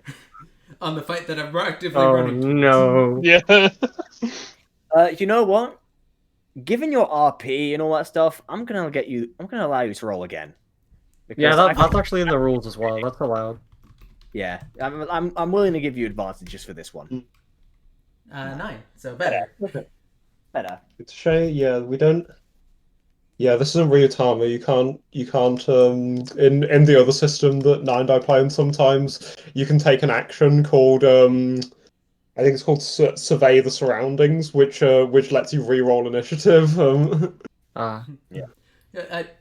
Yeah, so is this officially the first time I've got an inspiration? Yeah, I was gonna say this is just kind of Yes. And you used it immediately. Not many people do that. Good job. Thanks. Okay, so going back and forth. Unrelated tangent, but Nine, remember the time you stayed in a dangerous dungeon and got inspiration for it, and then had to use the inspiration not in order die to when I not was die escaping? I don't remember what I did. Oh, it was when I killed Zach. Yes. Yes. It's like that. It doesn't even sound like a player's character. It just sounds like a player. Yeah, the game where I killed Zach. It was our first campaign. It was very murder Roll hobo-y. the dice to not actively pick up the knife. I'll put it this way: there were more deaths in that campaign than I've experienced in every campaign I've played since. And they were all combined. they were all player caused. Well, four out of the 8 were player. Only 4. I thought it was Okay. 6. Yeah. Man. Oh, Well, I'm still here. Gadron, what's your dex score? it is 8. 8. Okay. So I might just go to the toilet if that's okay. So back in there. yeah, sure, go ahead. I'm still typing this all in. All right, yeah. While you're tapping out, I'm gonna grab a drink. My popcorn's do the made me same. very thirsty.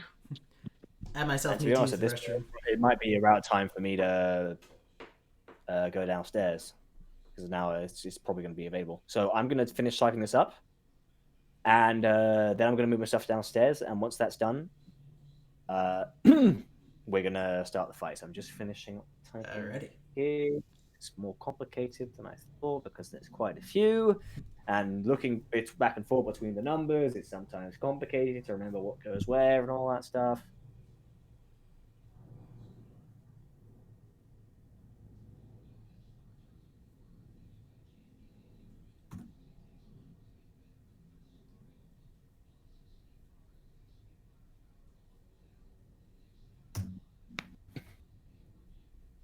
Okay, and I will meet you guys in a bit. Alrighty. Okay, I'm back. What's I am back? also back. Looking back. Right. And now we wait on Tom. Yep. Tom tagged me in a Twitter thing of a post of 4 characters who mean the world to you, and I'm struggling so hard on the 4th one. The first 3 were so easy, and then I've just hit a wall. What characters mean the world to you? For me, the first 3 are Madeline from Celeste, Quirrell from Hollow Knight, and Chihiro from Spirited Away. But I'm just struggling on the last one. Kai from Maybe Quarrels Quadruin. and Quadruin. I was tempted. Did Tom go downstairs? He's on his way downstairs. Okay. The only one I can really think of is GLaDOS from Portal. What's this? Tom tagged me in a Twitter thing of post 4 characters that mean the world to you, and the first 3 were so easy, and now I've just been like blanking on a 4th one for like hours. So I've got Madeline from Celeste, Quirrell from Hollow Knight, and Chihiro from Spirited Away. Question: have you guys heard about the Josh fight? I watched I the saw stream. that, yeah. Oh Did my you god! hear I who watched won? I watched the one with little Josh in, and then I stopped. Little Josh won. Oh, I love goodness. him. He has my heart. He's adorable. He's the people's champion. I just love to think that in 10, 15 years time, he's gonna have like very vague memories of like just being surrounded by loads of people and being cheered and picked up and stuff. And his parents are just gonna tell him every so often about like, oh, you won the Josh fight, and maybe like show him pictures of tweets they screenshotted or something. One of my favorites is in the Josh fight. There was someone that people get like his main character vibes. He taped 2 pool noodles to 2 different drills, and he just saw turns that. on and they go. That was amazing. Oh, gosh. Oh, it was. Oh, I'm so happy it happened. Like, this is the good timeline.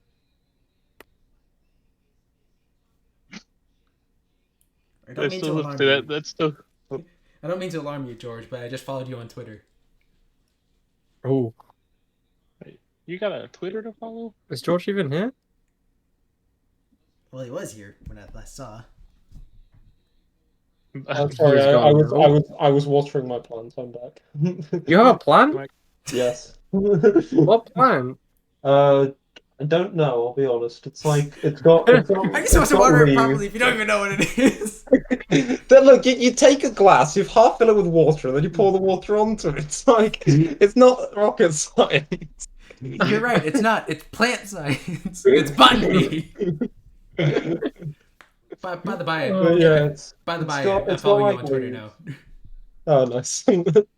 I barely ever use it, but you know, occasionally something will come up. You look at it a decent amount, don't you? I look at it, but I don't. I look. Okay. I mostly look, but I also promote some stuff I do on there. So Yeah, I mean, yeah. I used to tweet every time I like wrote a chapter of my like Pokemon story, but I kind of stopped doing that. makes sense. Yeah, I don't know. I just. Also, that Orog is a fast guy. Oh yeah.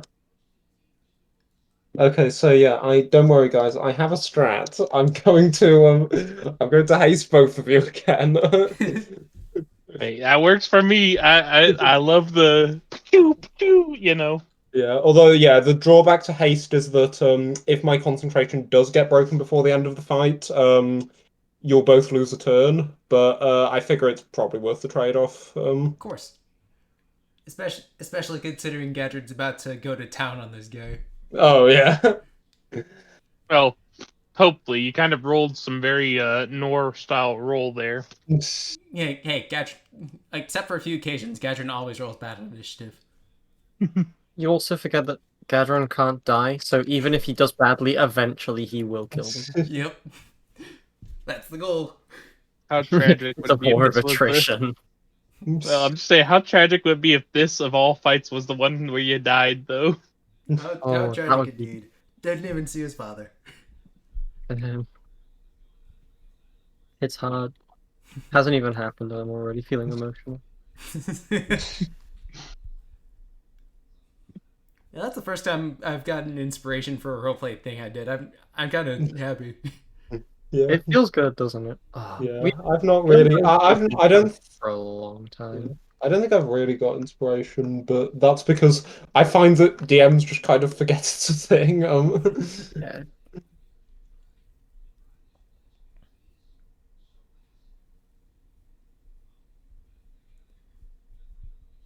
That still cracked me up there, though. If it looks like a different person, sounds like a different person, it's probably a different person. Uh, It's just kind of like, yeah, definitely. It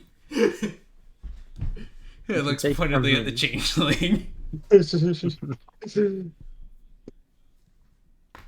I'm gonna watch this Super Scribble Notes video until Tom gets back because it's amazing. Yeah, I knew it. It's the start of the Gadron arc. Yeah, oh yeah, I'm kind of excited for this because I have no idea. Like, we don't know any of Gadron's backstory really, so I'm yeah. kind of excited to see where it goes. Other than it takes place at sea. Yeah, like as you said, this is his uncle who happens to be the big what happens to be the big heavy lifter of his old crew. And Gadron apparently didn't kill them at a time in the I'm back, past. bitches. Hello? Okay. What have you guys been discussing while I was gone? Like the a start of the number of Gadron arc. You know, Yeah. meta stuff about like stat blocks and all that. I'm very dedicated. To like be that. honest here, I'm the DM. I should know about these things. What? My attention span is so short. I genuinely. We can't discussed that remember. I have a plant, and also how fucking much I'm struggling with the thing you tagged me on Twitter. I've got 3 characters, but I can't come up with 4. Saw that. Yeah, I saw it. Yeah, I've got Madeline from Celeste, Quirrell from Hollow Knight, and Chihiro from Spirited Away, but Soon I'm enough, struggling for the 4th. soon enough, you are going to see yourself tagged again once I do my little Twitter challenge thing. Oh yes, okay. Really dig out shit.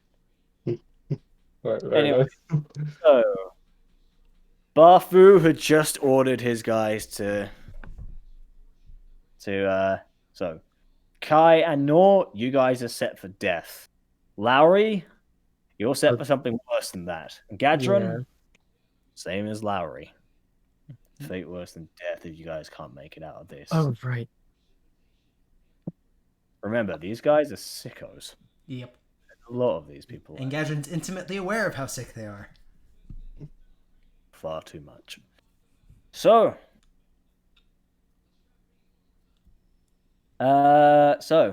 first on one of the Orogs is going to immediately run towards. Well, he's going to run straight towards Gadron since you're the first one up. Get my dice back out. There it is. And he's immediately going to just swing twice with a great axe, which is already pretty bloody. And he's going to roll a 17. 17. That does not hit. That just hit. You just barely managed to dodge out the way. Next attack is going to be a 21. That does hit. All right. Never thought I'd actually get to use my D12s, but here we go. Oh boy. That is not a good sentence to hear Oh, coming from yeah. DM's mouth. He rolled max damage. He immediately rolls 16. Mm. That's another thing you really don't want to hear from the DM. Yep. 16. So that leaves me at 42 HP out of 58. Oh, Wow. that is not good. That would leave me at almost dead. He immediately gets you a big gash across the jaw, and he just starts laughing. Gadron's response is to, Gadron's response is to, well, actually Gadron doesn't respond. He's laser focused at the moment. Okay, Lowry, you'll go. Okay, I'm going to immediately just try and fairy fire as many of them as I can. I don't Okay. really know how many All of them are next to each other, but one of them just sprinted 40 feet towards Gadron, thanks to his bonus action. Okay. So the rest of them are all pretty close to each other. They're all surrounded around the same carts. I'll do it on them then. So that's a dex save for 14. Okay. So for the 2 orcs, for Orog 2 and Barfu, let's see how Barfu does. Barfu is going to fail. Nice. He's kind of squinting at you as he sees this. He's just kind of laughing as he sees this bottle fly towards you before it explodes into a fire of all kinds of colors, and he's jumping up like, "What the fuck is this?" And as for the second Orog, he rolls an 11, which I believe is a fail. Mm-hmm. And as for the 2 orcs, Orc 1, that's a fail. And for the last Orc, Orc number 2 rolls a 16, so he's going to succeed. Oh. So Orc 2 He just ducks under the cart at the last second, and he manages to avoid the main blow. But the other three, currently sparkling at this point, now being far easier to targets to hit.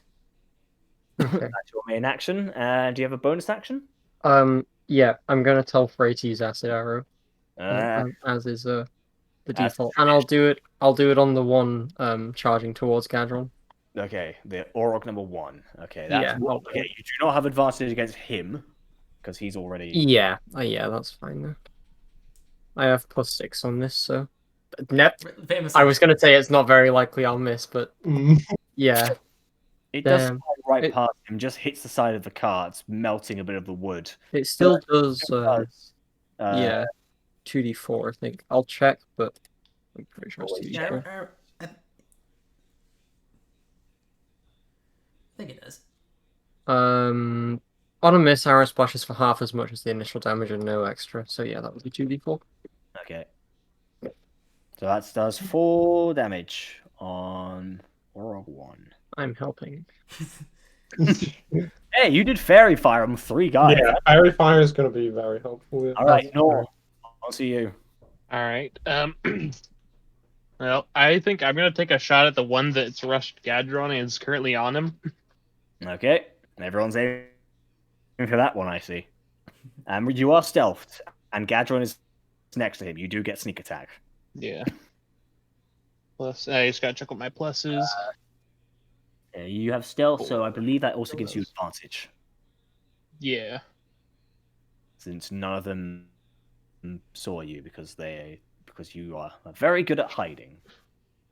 12. Does that hit? 12. Unfortunately, it does not. It just kind of dinks across one of his pauldrons. I'm going to have to ask you to roll another stealth check. Just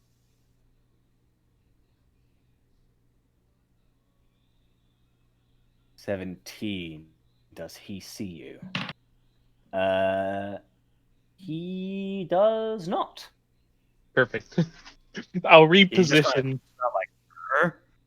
And just immediately goes back to sneering at Gadron. And you're going straight back to your hiding. Orc, what question? Onto the orc. Matt had a question. Yeah, go ahead. How much poison did you say the vial of poison is in terms of arrows? Like how many arrows can I poison? Oh shit, that's right. I didn't even give you like a full stat block with that thing, did I? Shit. Nope. I'm gonna have to go back. I'm gonna have to go back to the assassin block and tell you. So I believe I said there was enough for like 1 left. Okay. So make it count. Well, I'm just, if it's only 1, I may hold on to it. We'll see how things go. All right. Yeah. Meanwhile, Orc. Meanwhile, Yeah. Orc 1. He's going to see that, and seeing his friend is already pretty occupied. He takes a look at the strange glowing boy, and is going to lift up one of his javelin and throw it as hard as he can. All right. He is going to roll a 9. Okay. Woo! It just goes right past. And he kind of looks a little sheepish, and Barfu just bops him on the back of the head. You idiot! Watch where you're throwing that thing! You're supposed to hit him! And so that's the end of its turn. Orog 2 is going to follow in its friend's footsteps, and he's going to try and hit Gadron. So he's going to use his aggression to boost his movement speed a little bit. So he's going to run 40 feet. And he rolls a 25, so I imagine that hits. That does. Okay. So this first attack is going to... Well, roll for the second attack. It's a natural 20. These guys do not like you. Yeah, okay. They really don't. Nope. So. And to be fair, I don't like him either. Yeah, that's fair. So you will deal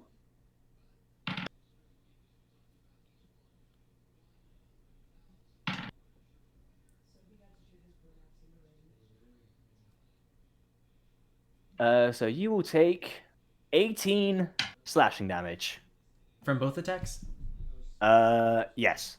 One of them was a crit. You 18 total slashing damage. So Gotcha. just so that's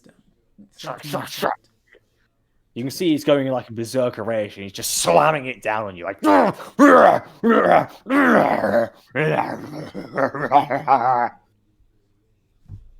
then. all right. Yeah. I imagine you're going to pay them back in kind. Yeah, Gadron, after getting hounded on by these guys, sort of darkly looks up and he's going to attack the one that's fairy fired at the moment. Okay, that'll be number 2. Go ahead and roll with advantage.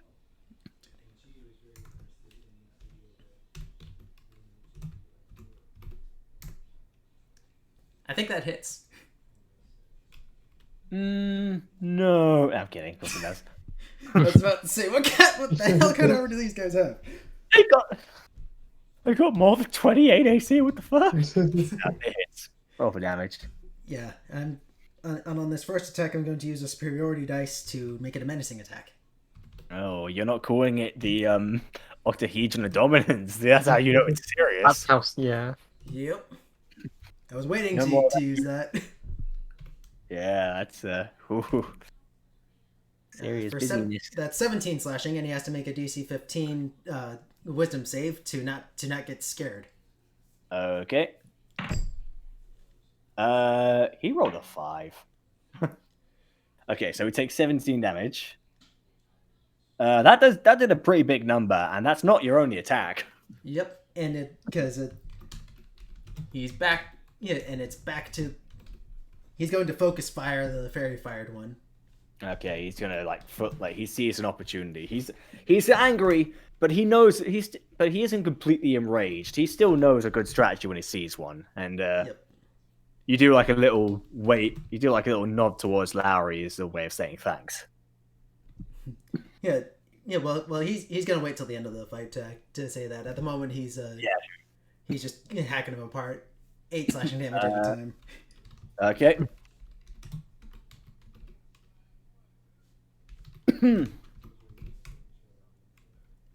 Yep. That saved me from a net 1. Yeah. Ooh. That fairy fire is helpful. That's for 10 slashing. Yeah, you've dealt a lot. Suddenly he's looking incredibly bloody and like there's blood trickling past his eye and straight into his mouth that seems to enjoy sipping. It's kind of disgusting. Just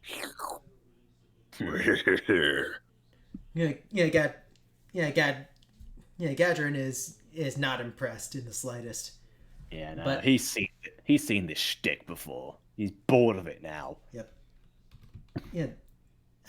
I forget. Was it 3 attacks or wait? No, 4 attacks with haste. Never mind. Yeah. Yeah, and as a bonus action, Gadron's going to to sort of take a deep breath after that that onslaught, exhale, and it's second wind. Okay. Healing me for 14 HP. Takes me to 38. Ooh, you took quite a beating there. Okay. So that is your turn done. So Kai, on to you. Okay. I think I am just going to. I'm going to cast haste on. I'm going to cast haste. I'm going to twin it, and I'm going to give it to Nor and Gadron again. So yeah, I just kind of feel kind of time slowing down around me, and then transfer that power over to them. And I believe that's all of the things I can do. And nothing happens. And also, I'm probably going to kind of retreat a little from the battlefield, not being too comfortable with kind of melee combat. Kind of, in the cart at this point, so you're basically just getting off and backing away slowly. Yeah. Poor Barnaby's caught in the middle of this. He's in between you guys and Gadron fighting. He's just like, what the hell do I do? If I have to fireball Barney to kill these guys. If you have to fire Barney, you're going to be firing on Gadron as well. And if you fire on the guys in the back, you're going to take all those hostages as well. Yeah. Actually, I was thinking. You said that there was 40 feet between like the guy in front and the guys in the back, right? Yeah, the guys in the back are right next to the cart, though. So if you want to get, Right. you will end up burning the cart itself, and there's quite Yeah. a few So, people in there. I think I could probably figure out a way to not. For now, there isn't much you can do. You Yeah. already casted your spell, and Yeah. unless you got something as a bonus action, No. I've just twinned. I've casted the spell. I've twinned it, and that's my whole turn. that's probably going to be enough to win this fight. Okay. So that's Kai done. Oh, right, so I that do increase means my armor class by 2. yeah, Yeah. that too. Yeah. I'll post the like thing that haste does again. Go ahead, put it in discussion. Just Yes. So it doesn't interrupt the rolls.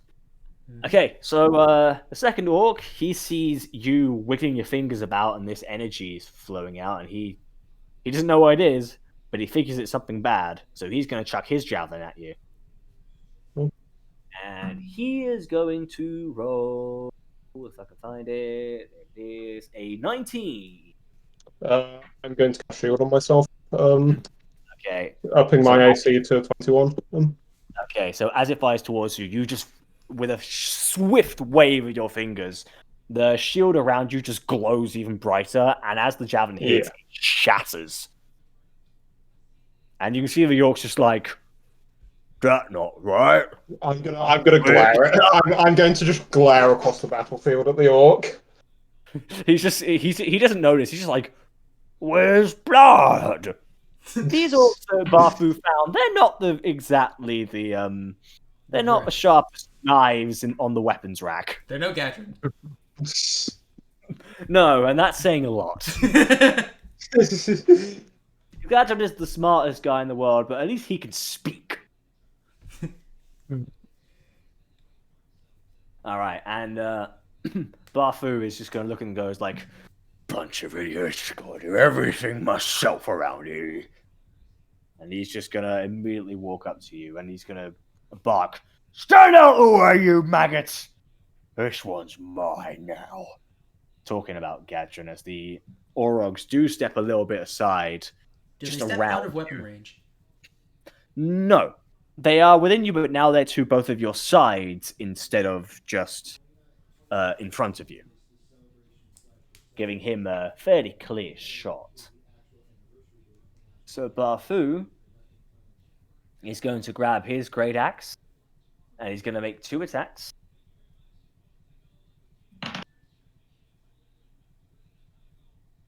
First one's going to miss. If it's less than 20, it misses. Yep. Well, it is less than 20. He rolled a... He only rolled a... What was it? A 12.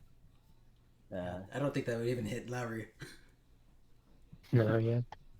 Yeah, no. Yeah, I like to imagine instead of him outright missing, Gadron's knocking the great axe out of the air. Alright. Okay, and he's going to go ahead and try and hit you again. And this time he's going to roll a 17, which also misses. Yeah. He's just like, God damn you. Alright, you maggots. You guys gotta take care of him. So I need you to go out there, take this lot for yourself, and have a little fun. Who's with me? And the other orcs all cheer. The 2 Orogs are suddenly feel a huge adrenaline, and until the start of Barfu's next turn, they are going to have advantage on attack rolls until Barfu's next turn.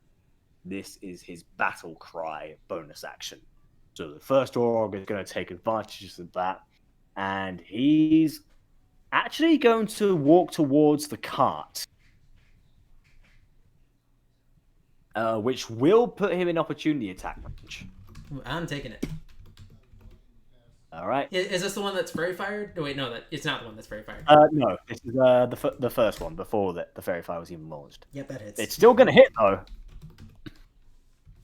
You can see he's got his eyes set on Kai, but you're not gonna let him do that. Gadron's just like, no, we're not done. Yeah, and sort of slashes at his leg a bit. Okay. He just walks past, almost complete in a trance, ignoring it, and he's gonna walk straight to Kai and raise his great axe, and he's gonna raise it high up in the air, and he is going to roll a 6. Is it? No, it's Keep interrupting this tension by me going. Anyway, he rolls an 18 to hit. Question: I forgot? Sorry, have I had my turn since I cast shield? No, you haven't. Okay, in that case it doesn't hurt.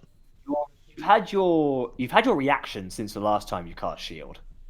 No, but shield lasts until the start of my next turn. Oh, that's right. Yes. Yeah, so that doesn't hurt. Once again, bonk, and he's just like, and he's gonna go ahead and hit again. And I'm angry at this point. You see it coming from a mile away. You don't even need to bounce. You just kind of step to the side as it completely misses you. It leaves quite a dent in the cart, though. You can see splinters shattering out, but you're fine. Yeah, You're kind of laughing. I'm kind of dodging. Yeah, you're just like. Okay, Lowry, onto you. This guy has walked to the cart. Okay, I'm gonna cast Ray of Sickness on him. So I'll roll for that. That hit? Nick does not. So it doesn't say what happens if it fails. I'd assume it's just halved. But it doesn't really say. It just doesn't hit at all. Oh, no, yeah, never mind. It doesn't hit. Yeah, nothing happens then. And then I'll tell. Yeah. Unfortunately, nothing really works. So you go ahead and let your little homunculus do the rest of it. Yeah, I'll tell them to try cast the same thing. Another. Can you cast 2 spells in the same turn, even if it's through homunculus? If it's through a homunculus, I'm still technically casting it. Believe, so... I don't know. Let me. Maybe not actually. I think. I want to say you can, but I'm not sure. I think I'm still the one technically casting it. I always forget that you can't cast more than 1 spell in a turn. So I won't be able to then. I'm willing to rule that you can cast cantrips. It's. Yeah, I'm trying to look up the official ruling, but I might be a bit on that.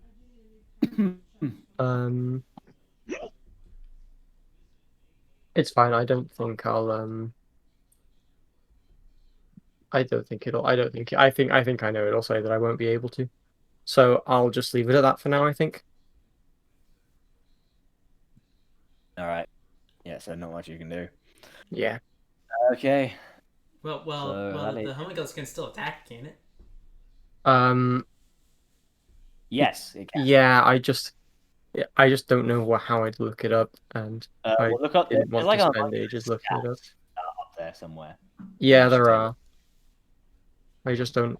Okay, I've got him.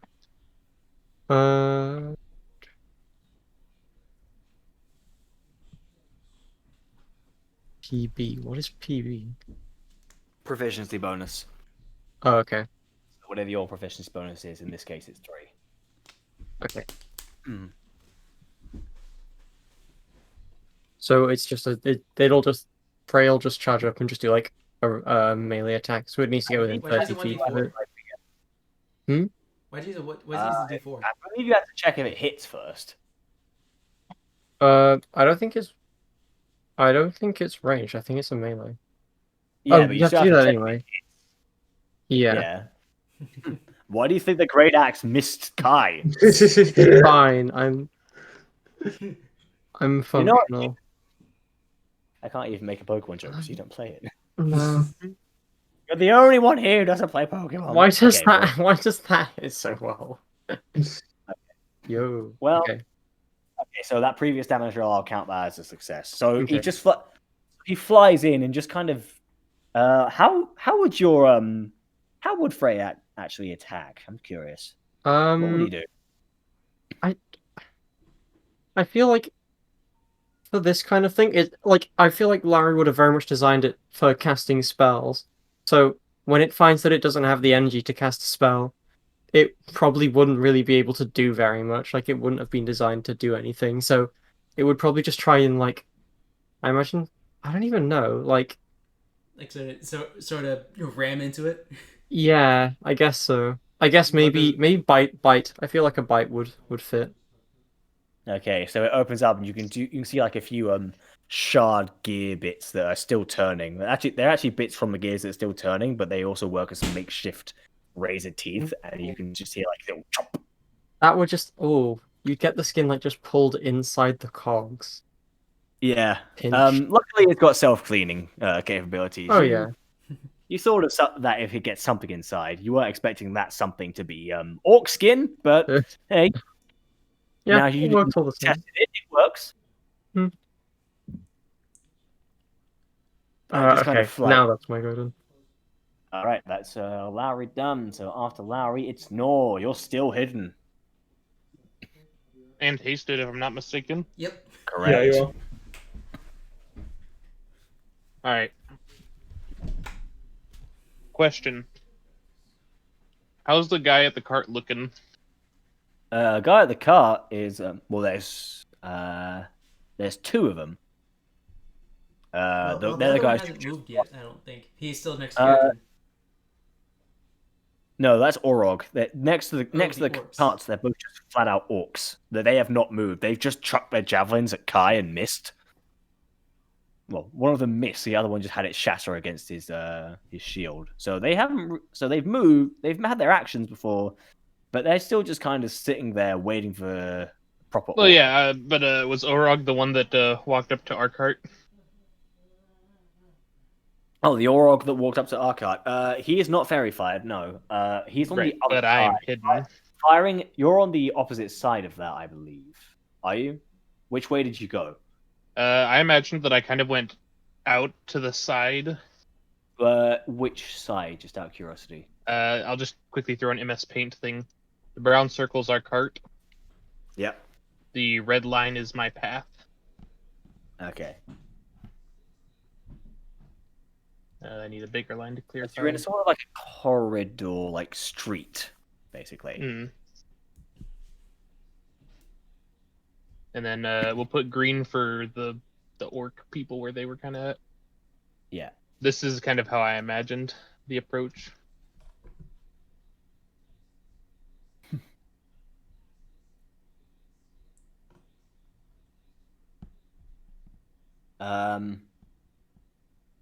Okay. Well, you're fairly close. The orc is actually like straight up on the But to clarify, the green circle is the group that we approached. Okay. Oh right. Okay, so you did actually take quite a bit of distance away. Okay. All right. So you should be. Basically, so I yeah, can get a side view of the whole. Yeah, he was like, because I put him like straight up on the left side of the cart. Mm. So that's where Kai is. I think it should be all right. You should be able to hit that actually. Follow-up question: since I'm doing 2 attacks in succession, do I have advantage from stealth on both of them? Well, one of them's very fired out already, so. Well, this guy isn't though. The one he's aiming at is not the guy who's currently harassing Kai. I mean, there's nothing saying you don't. So I figured it's just it's a very quick like. Yeah, because I mean, haste does like flat out just boost your speed to tremendous levels. Okay. Yeah, it doubles it, right? Yep. So yeah, I get the stealth advantage on both. Yes. Sweet. Okay.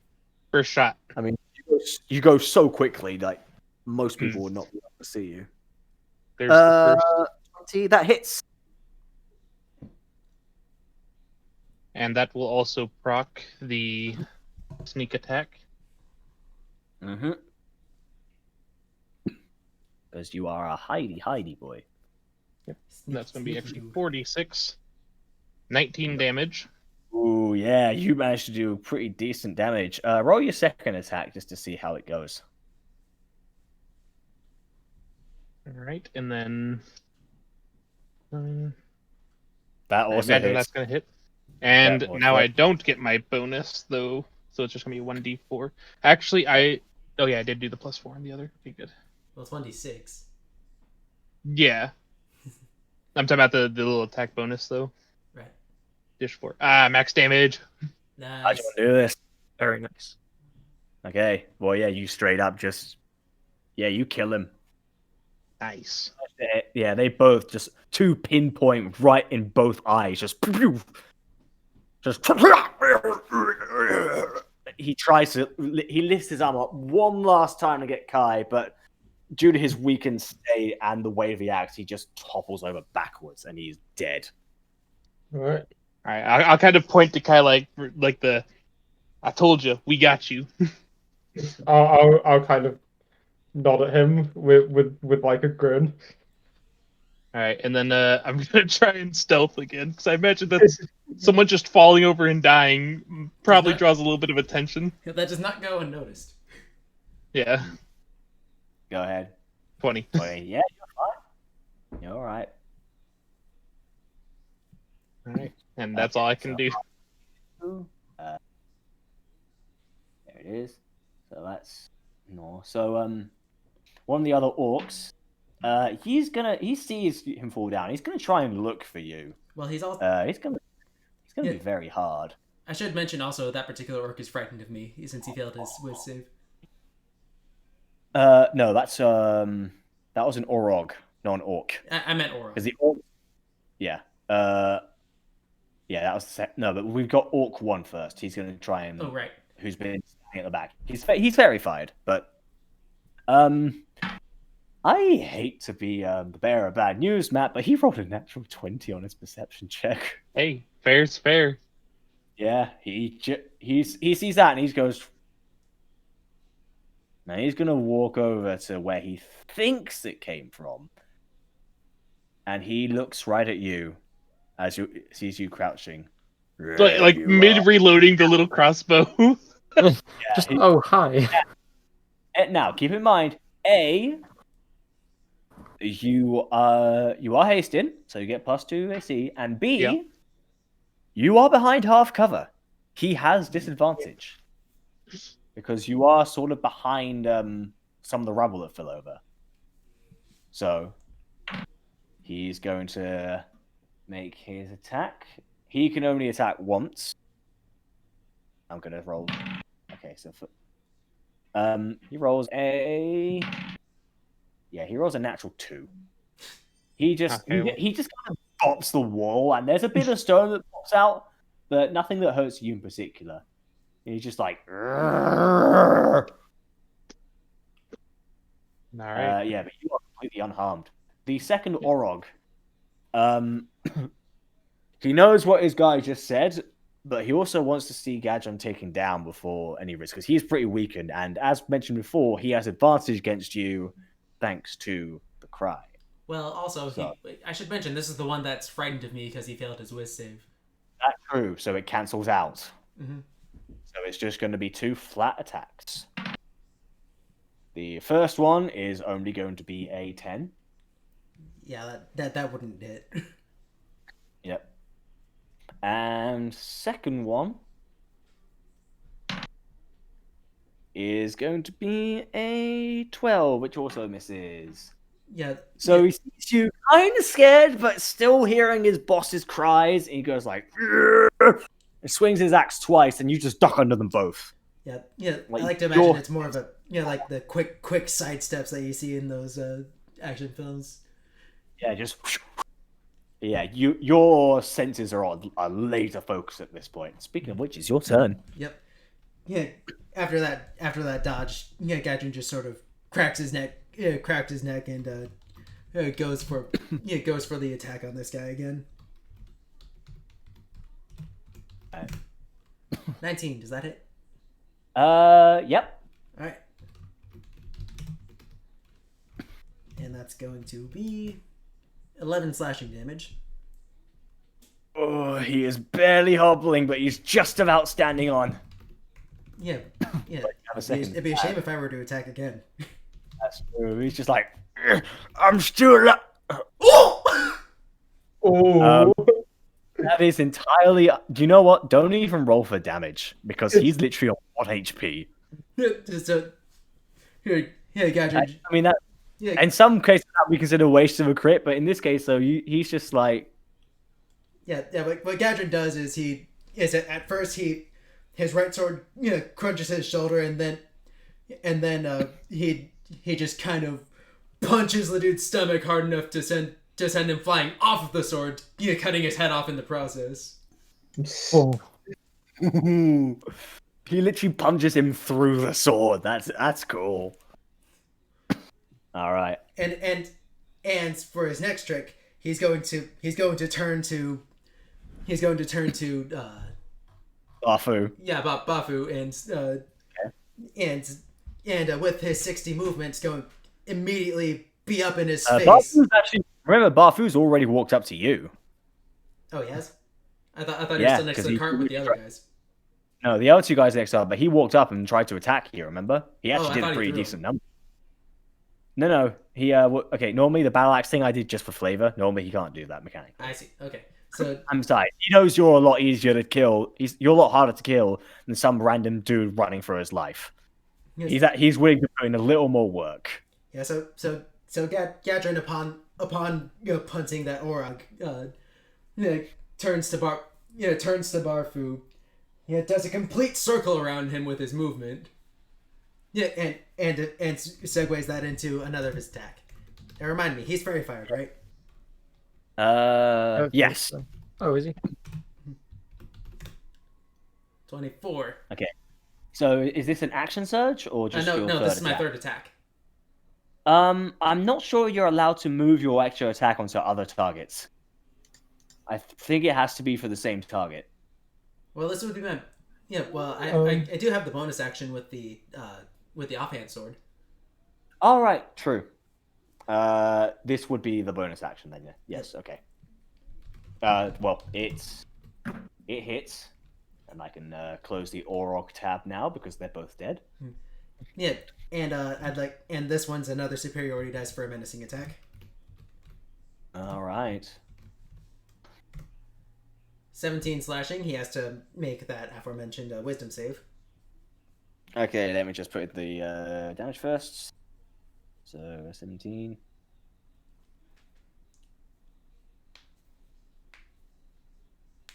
Okay. And he's going to roll a. He's going to roll a 17.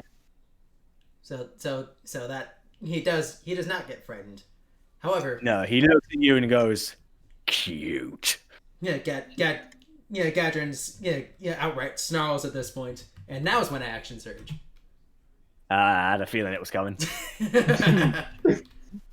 so haste is a pretty good spell, I'd say. This is actually surge. This is I know. But just in general.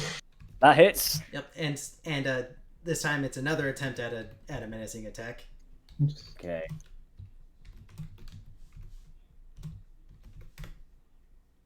$16 slashing this time. Okay, so that'll be.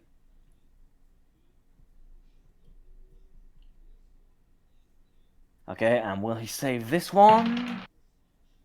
He rolls a natural 1. Ooh.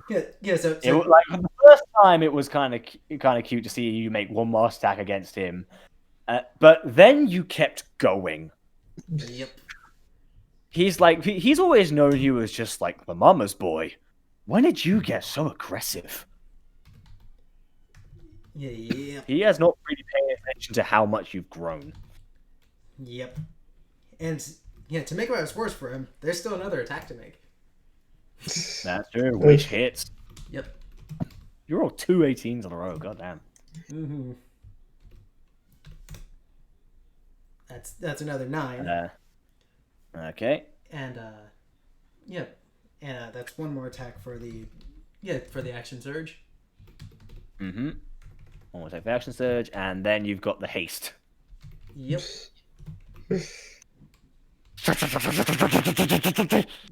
That hits. Goddamn. Yep. I love Gadron. It's another 10. That's a flat 10 damage. That's easy for me to calculate.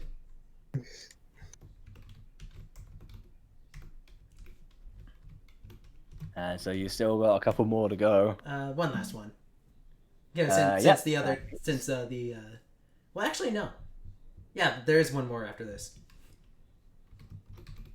Either way, this one hits. For 8 slashing. And last one.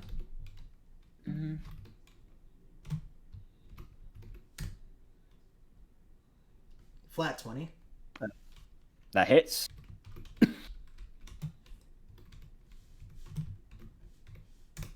And that's max damage. Max 13. damage. That last one, you're just raising it on the air and just slashing it down. Yeah, he is already bloodied. You did a number on him. Holy shit! I love Gadron. As you Giving all the luck for the final. Yeah, it's like devastating blow. Yeah, basically Gadron after punting the other guy into last month, he's now in the slow process of pummeling his uncle to death with swords. Yeah, well, when you say uncle, it's not literal. It's just something he says. Yep. Yeah, but we're all gonna think it's literal. Yep. Yeah. Yeah. The word punt is just such a satisfying. Yeah, it's correct. Yeah, but as far as your actual uncle, you don't know exactly what happened. You're fairly convinced your father ate them in the womb, but that's horrible. Yeah. Wait, why would my father eat him in the? Oh wait, never mind. But anyway, that's the end of my turn finally with the solid block of dice rolls. Yeah.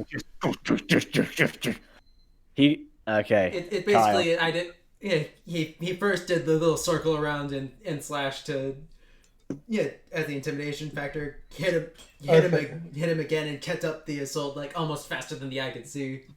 Whereabouts are these two? Like, are they kind of on the? Is it basically the question is, could I hit these guys with a fireball without hitting anyone else? Unfortunately, no. One of them is still near. One of them is still near the cart. The other one is right in front of Nor, who does not have evasion yet. And thanks for adding that. And the third target, Barfu, who is right in front of Gadron. Okay. Not that Gadron would care if you hit him with a fireball at this point. Okay, so fireball is a 20-foot radius? 20-foot radius, yes. Be a 40-foot diameter, so no matter where you put it, you're going to end up hitting someone you care about. Okay. And just for the record, Barnaby doesn't count. I knew you were going to say that. I knew. Is it Barnaby really appropriate when Gadron's taking out 20 years of repressed anger? Okay. But yeah, keep talking down on Barnaby, but then he turns out to be some kind of chimeric monster in the end, and he has all the rage taken on you. I can't stop him. He's not the one who put the magic in. If he turns out to be a chimeric monster, I'll stop talking shit about him. Yeah, because he'll be dead. You won't be able to talk about him. Anyway, I think, are either of the orcs left fairy fired, Tom? Both of them are. Okay. I thought one made the save. That might be no. The first Olrog made the save. No, the first Olrog was next to me, so he didn't get hit at all. Oh no, the first Olrog wasn't in range. So actually, yes, Orc 2, who is still next to the cart, he did not make the save. He did make the save. I mean. Yeah, so okay. Yeah. So only one of them is verified at the moment. Of the orcs. Correct. And Buffer was also verified. Yep. He's a little busy. He's a little bit. Yeah, I'm going to cast a level 2 Chaos Bolt, and I'm going to spend 2 sorcery points to twin it against the Barfu and the other orc that's verified. I see how it is. You're taking. Taking the glory. I'm taking the double advantage. That's my thought process. Okay, so I'll roll against the orc first. Okay. That's a natural 20. God damn. So the one that's verified, the one that's attacking Nor right now. Yes. So this is what? 4d8 plus 4d6. Actually, what I'm going to do at this point is I'm going to burn my bonus action to convert my one remaining level 2 spell slot into another 2 sorcery points in case I want to empower this. Okay. I'm scared. So 48. Hold on, I'm forgetting. Do you add anything to Chaos Bolt, or is it just flat? I believe it's just flat. 2d8. I think it's just 2d8 1d6. Okay. Yeah. 8, 3, 7, 1. I am going to spend a sorcery point to empower that.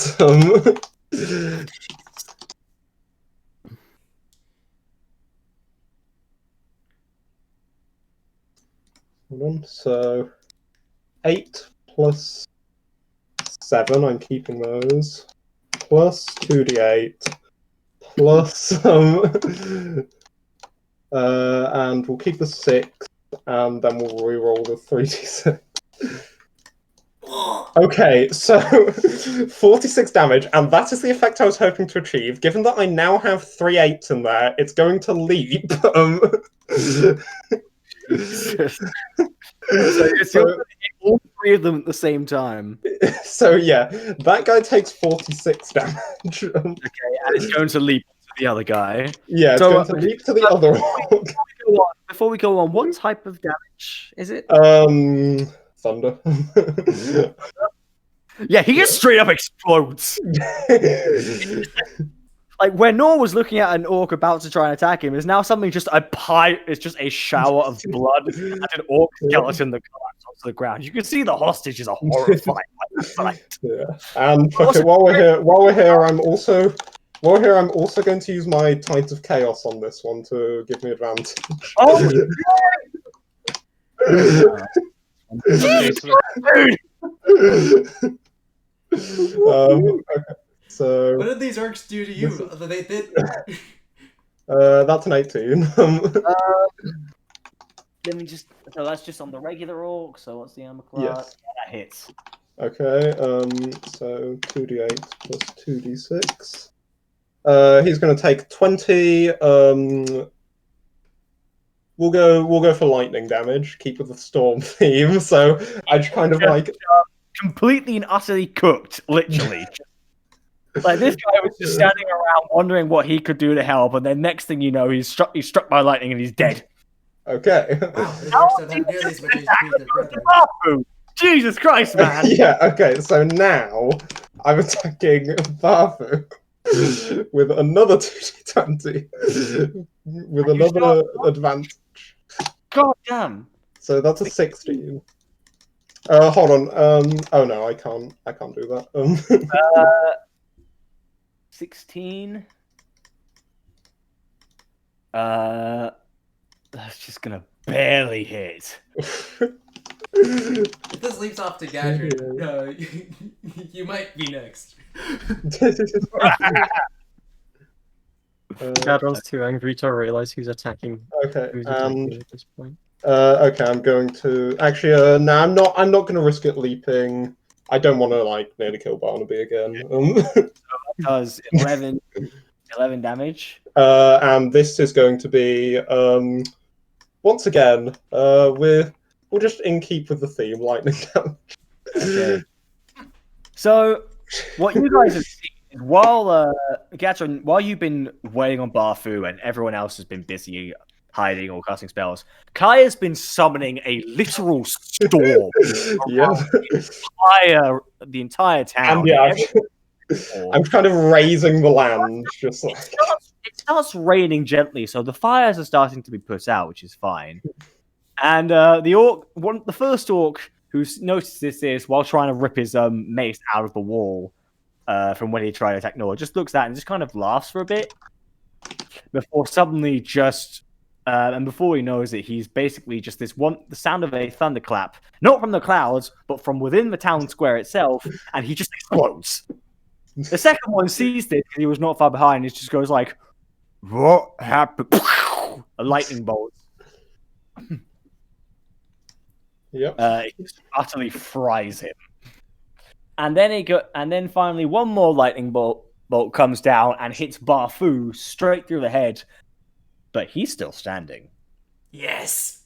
Yeah, I'm going to nod towards Gadron, just like I'm just going to nod towards Gadron, like he's all yours. Well, Gadron doesn't even notice the thunder. He sees his good old uncle get utterly wrecked by a lightning bolt. That's a miss. Yeah, well, he sees that, but he's not exactly thinking about, oh hey, I did something cool. He's thinking, this son of a bitch needs to die. He's like, see, Feudan himself is with me on this one. Does Gadron know who Feudan is? He knows He's who god- the gods god of are. He just doesn't care. Right. Okay. War and Storms. He definitely knows who Feudan Oh is. yeah, that's true. I forgot about the war part. Yeah, War and Storms. Okay.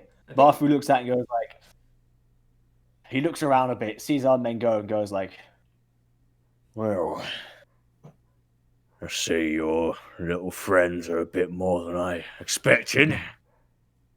You've grown up, but I wonder what you can do against this. and he. Oh wait, because of his Tom, there's one thing I forgot to do on my turn. all right, Nope. don't forget about that. Okay, so he is going to.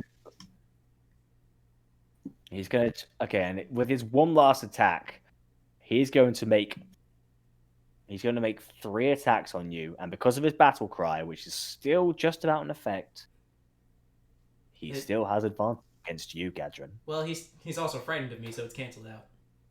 That's true. He's trying to look intimidating towards you, but after what he just saw, you just went sicko mode on all of his enemies, and then out of nowhere, the gods themselves seem to have decided that his crewmates' lives are officially forfeit, and they're not a big fan of his either. Poke these 3 people in particular. Yeah, basically. So the first one is a 12, which misses.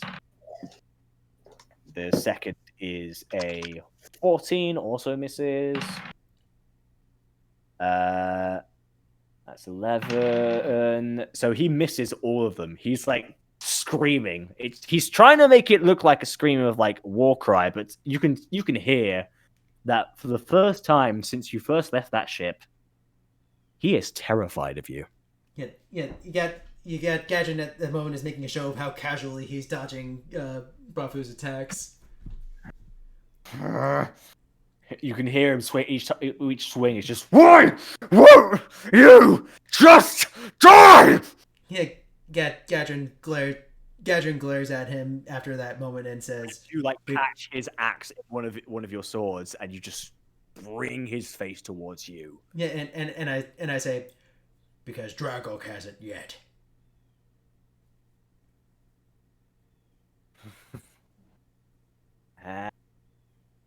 That's an awesome line. Okay, back up to Lowry. Wait, is he still alive? Oh, damn. Okay. Barely. Yeah, the moment he's just kind of in, Gadron's kind of in his face. I feel like this isn't my place to take this fight, so I'm just gonna use healing word on Gadron. Are you even injured? I have 20 HP missing. You don't got need pretty healing, do done. you? You're like fine. I might just forfeit my go. I just want to see Gadron finish his turn and just end this man. Heal him just to add that extra effect, just to bring the fear into Barfu's eyes. Yeah, why not? Okay, I'll roll that.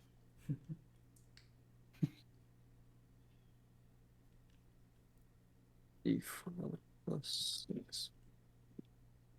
Okay. So 8 HP healed. That is my go done. 46. And I imagine the homunculus stands by as well. Yeah, they won't do anything. They just kind of dodge by default if I'm not if I don't tell them to do anything. So you heal 8 HP. Next up is Nor. Are you gonna try anything? Or are you just staying hidden? Matt? Sorry, my headset was up there. I was gonna say I was gonna wipe some of the blood off my face from the orc who just exploded. Oh, you're gonna need a long fucking shower for that. Oh, absolutely. Because it's like I imagine it's like a fine mist is what was left. I'm imagining more so. It's like I don't know if you've seen the second opening of Attack on Titan, but there's this one shot of I know the one. I know the exact one you're talking about. Yeah, Sorry, yeah, that's yeah, a really I'm gonna- good shot. Yeah, just the one where he's just absolutely And- covered in blood, like And his hey, eyes just open, and it cuts to the candles. Yeah, Yeah. that's exactly the one. Yeah, it's exactly like that. Except you look less badass and more. What the hell just happened? Like, oh, I I'm think tired. I think it's in my eye. And then just go like, You're like ew, ew, ew, ew, ew. and you know, as we all agree, this is kind of his fight, so I'm just gonna move around to the cart sneakily, because I imagine that they don't need to worry about me. And I guess I'm gonna start just trying to set people free, cut the ropes with my little dagger. Lowry, you're a being of culture. Thank you for understanding. Very, very good series. That's exactly perfect, except it doesn't look anywhere near as badass. It's Yeah. just like, what? It's What? just like, Ew! oh, What I'm the- so tired. Please just get this blood off me. I don't want to be. Yeah, it's Just like really, really fed up. So I just kind of run over, wiping my eye, and just go to the cart and just start trying to cut people free. And that'll be my turn. Yeah, so it's my turn then, huh? Yep. Yeah, after that line of because Dragog hasn't yet, he's going to. Yeah, like 3 guesses as to what he's gonna do. Attack. Send him to Dragon. Yeah, I'll send him to send him to hell at this rate. Yeah, you are just sending him straight to Mornox. Yep. Yeah. My last superiority dice is going to be used for one final menacing attack. Just so he remembers it in his grave. 11 slashing. Okay. Well, he's still frightened, so it's not going to do much. He's just still barely holding on. And as he does it, he looks at you and goes, "Let me just ask you one thing. What have you got against your old dad? After the way he raised you? What's he done?" And yeah, Gadron, as he raises his sword, says, "Everything." And he closes his eyes and goes, "You always were a mummy's boy." Well, And yeah. and right at that moment, those words just fire you up. Yep. How do you want to do this? Yeah. Well, Gadron, having raised both his swords, is going to, slam both pommels down on his head. Kick him to the ground, and then proceed to slash his head, all of his limbs, stab his chest multiple times. Multiple times. Like not even stopping for quite some time before screaming bloody murder the entire time before finally just stopping and exhaling. Now, you guys have seen Gadron fairly angry before when the assassin attacked Lowry. Or during the second trying to think. You've seen him angry during the assassin attack. But this is new. Mhm. There is something feral in those screams. There is something personal. Some of you want to ask? But when he just starts breathing it, you can see the unfiltered years of built-up rage. You're wondering if you should wait a while before asking. Yeah. Am I allowed to ask them to, ask the people looking at me to make a perception check? Because I think this is more insight. yeah, well, because it's a small detail on my face. Yeah, I'd probably say insight for that. I think this is going to be insight. Well, Yeah, everyone- it's physical. There's a single tier. It's not a personality thing. There's a Yeah, tier but- following. Yeah. It's the same modifier either way for me. Not for me. Oh wait, oh no, actually it is. For me, it's Kaya's none the wiser. Because like, man, that's brutal. Good job, Gadron. As a fellow mass murderer, I approve. I feel like Lowry would probably just kind of slowly approach Gadron and probably just give him some form of hug. Yeah, you. I am going to presently just collapse onto the ground. Just spent after that surge of magic. After you literally summoning a storm of pure chaos energy. Funny thing is, that's the second time I've done that recently. You collapse, and as you do that, your concentration drops.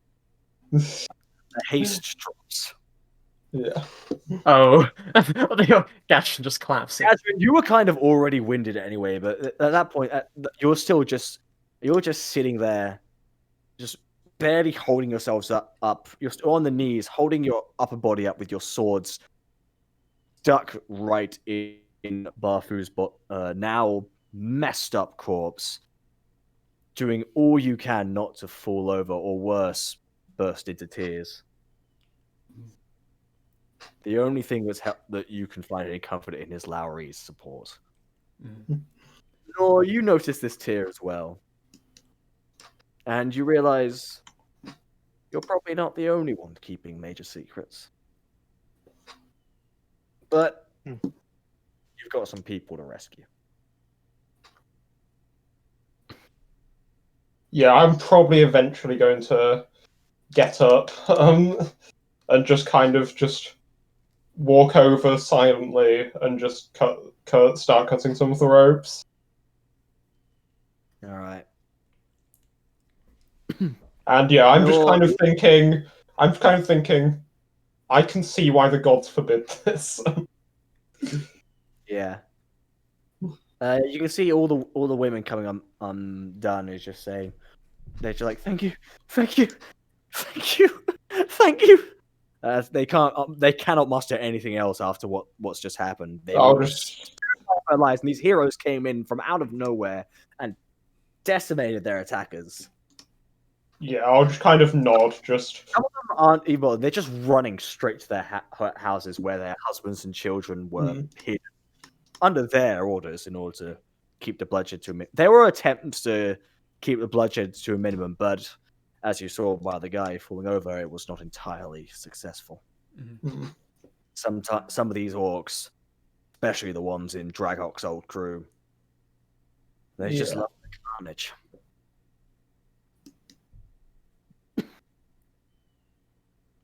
Yeah, I'm just going to kind of accept the thanks, just in stone-faced silence. You can see one woman who's slightly older and goes, "You four can stay for free, as long as you need, anytime. I owe you my life." I'll just nod my thanks.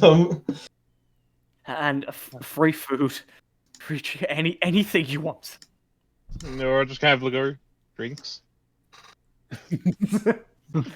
I kind of look back over to where I kind of lean back where Gadron and Lowry are, and it's like, I think we'll need those too. First word I've said in a few minutes. I just look at Nor, drinks. We all just agree with that single word. Well, Gadron's a bit lost in his own thoughts at the moment. Oh no, yeah. Yeah. I imagine. Yeah, you have not lifted your head from the part of Barfu's face that's still at least somewhat recognizable, which is limited to about the middle of his mouth, the nose, and the bit of the forehead at this point, because the side of him is just flown off, and you just about noticed a small chunk was just gone into a bit of a sewer.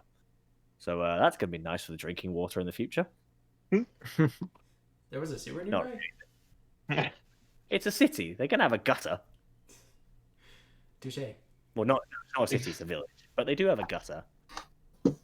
Hey, this is the third settlement we've saved.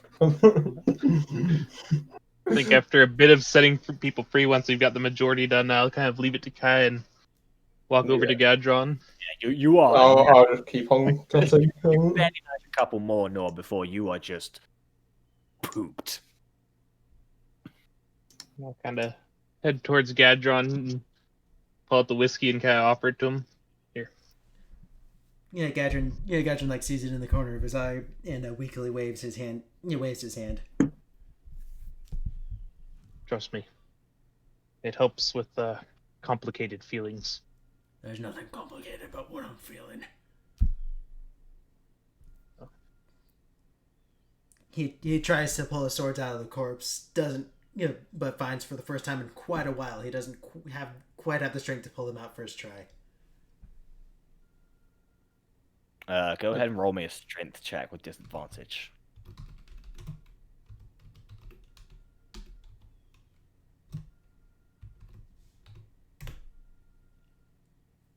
That's 20. It takes a little bit of wiggling, but you do get them out. Your muscles may be tired, but they're still pretty damn big. Yeah, he flicks the sword. He flicks the swords clean, making sure to aim directly at Barfel's body, and then resheaths them and just sort of exhaustedly sighs. Kind of pat his shoulder and walk back towards the cart with where Kai was continuing to set people free. Yeah. I think Lowry, who will probably have been just kind of trying to console him for a while at this point, will probably just kind of stop hugging him and go, "You don't have to tell us, but it will help. So if you ever feel like you can, you should." Yeah, Gadron looks over to Lowry and for the first time you see not only is he not smiling, but he almost looks sad.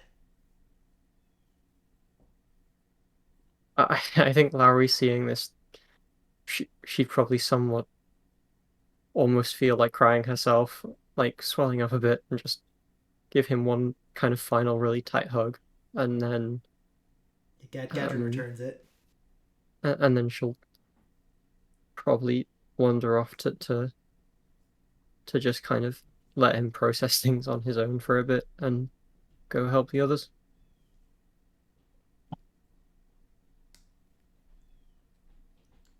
Sorry.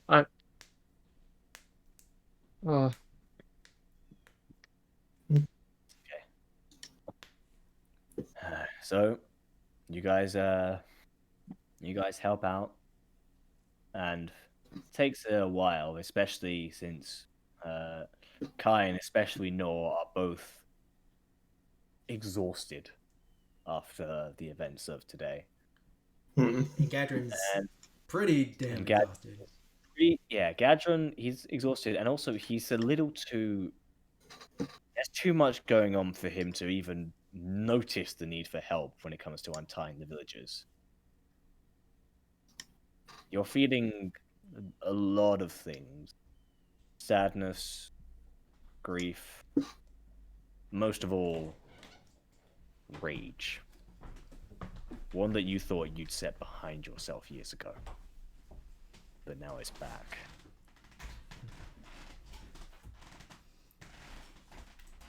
And it's not pleasant. You're Gadron. Normally, everything you like to do is a smile on your face without a care in the world, but here, you can't find any reason to laugh. Mm-hmm. Not when it comes to these guys, these bastards. A word that you don't like to use lightly. Mm-hmm. Yeah. Gadron just sort of absentmindedly turns over after quite a while bit of standing just breathing. He's gonna turn to the other cart and and then back to to Barnaby and the cart and just try to go over and sit. Keep in mind that they did say that the inn is available, and at this point, it's gotten very dark. Now that the fire's out, you can see that the only lights are from the small stars. There isn't even a moon out tonight.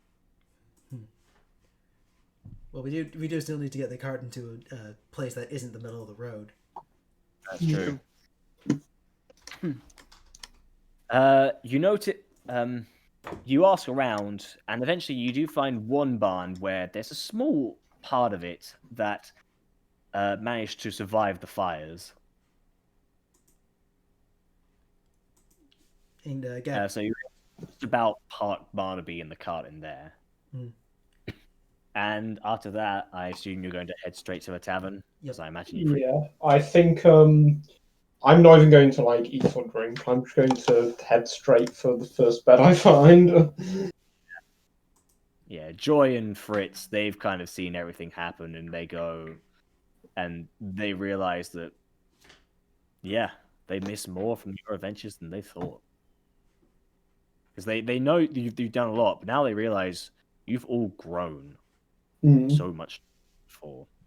Well, I will point out, I probably did like hype up the parts where I was casting spells.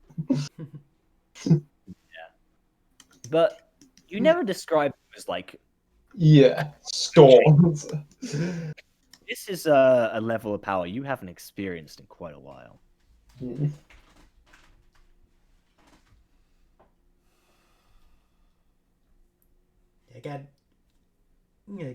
Gadron's just gonna eat the whatever. Yeah, gonna eat a simple meat dish. Drink some water, and then he's going to gesture Lowry up to one of the rooms. Just Yeah. Larry. Yeah. Okay. Seeing this, I'll kind of, I'll quietly head up. If this is a private conversation, is it worth switching channels? I was just about to suggest that. Yeah. Okay. So DM you and I. Yeah. Yeah. So, you guys walk upstairs into a room you've already had reserved specifically for you as your extra reward. Gadron, you just slump down onto one of the beds. And I look at Lowry, with that same soft expression that I gave her earlier, and say, "Please, don't tell anyone else about this, okay? I don't know if Noel will, what Noel will think. I don't want Carr to think less of me, and I know."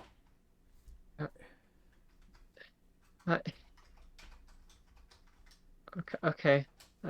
I just want to say that they'd never think anything like that about you. We all love you, but if you want me to, I won't tell anyone. Alright. When I said I, was on my own at 17, well, the years before that, Dragog was the premier orc pirate of the Quadruin seas. And I mean that purely in terms of his skill in raiding, pillaging, and gathering women. That guy there was one of his big heavy hitters. Could always count on him to win a fight. one of the women he brought aboard was my mum. And I was born out there on the sea. I was on the churning waters. Yeah, did all I could to, to sort of survive amongst the other children that were raised there. Well, raised is a generous term. My mum, when I was sick, and my mum did her best. She was the best. She taught me to speak. She taught me to smile. She taught me all sorts of things. And then when I was 6, she was gone, lost in the sea.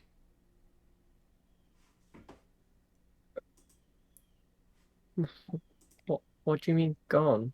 Like, Gadron.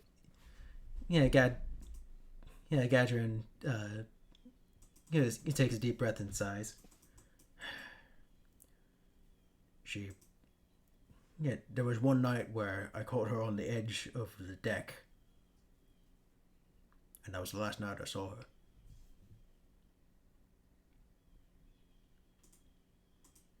He looks out the window wistfully and just softly says, "I think she's one with the sea." I think at this point Lowry's probably lost for words, probably kind of breathing relatively heavily. Just that sound. I'm so sorry you had to go through that. You didn't. No one deserves to live through that.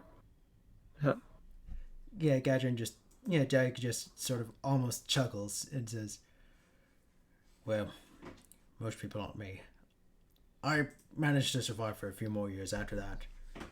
Picked up my first sword when someone, raided the ship. I saved a bunch of kids with it. One of the crewmen, figured then figured I could be like the watchman of the ship, and I was the watchman, but I wanted to be out there getting stuff that could help the kids, but they wouldn't let me. So, when I was 17, and some of the kids had already either been killed or had become one of the pirates themselves, they went out on a raid, and I pulled the boat away.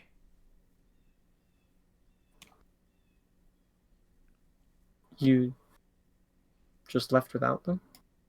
Yeah, left them to the guards of the port town. After that, I used what was left on the ship, made myself some armor, made myself some swords, made sure to drop the new kids that were there off at each of the port cities, and of course, I kept up pillaging afterwards, but I only gathered useful things, weapons, armor, and occasionally the odd guard would fight me. Some would survive, some wouldn't. And, well, it was like that for about 10-ish years. And then I met you.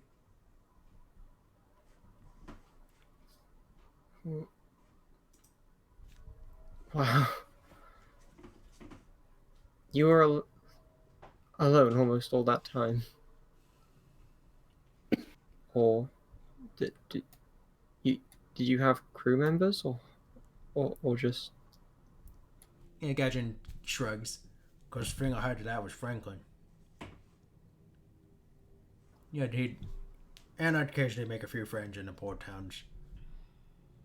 They're just one lovely couple in Athenia on the coast that I ran afoul of exactly the wrong people, but they made sure I didn't they made sure it didn't get too mangled up in the streets. Well, I don't really know what to say. Just you've got us now, and all that stuff in the past doesn't matter. You're one of the nicest people I know, and I think Kai and Nor would agree. You're so friendly and just you're always smiling and just making everyone feel so positive. I don't just you belong with us now, and I don't want you to ever doubt that. You're a really good person. Gadron sort of looks at her, and for the first time since the fight started, you see him smile. Thanks, Lowry. And he pulls you into a hug. I think as I'm going to just, I mean, it's true. I'm not, and then I'll just kind of go in for a hug too, or hug back anyway. Despite your vastly different backgrounds, you can bond over one thing. So there is some empathy there. And you're going to help each other through that no matter what. Both of you. Lowry, you kind of realize that's one of the reasons why Gadron was so protective of your mother's casket. He's already lost his mother's body. He'd never want anyone else to have the same fate.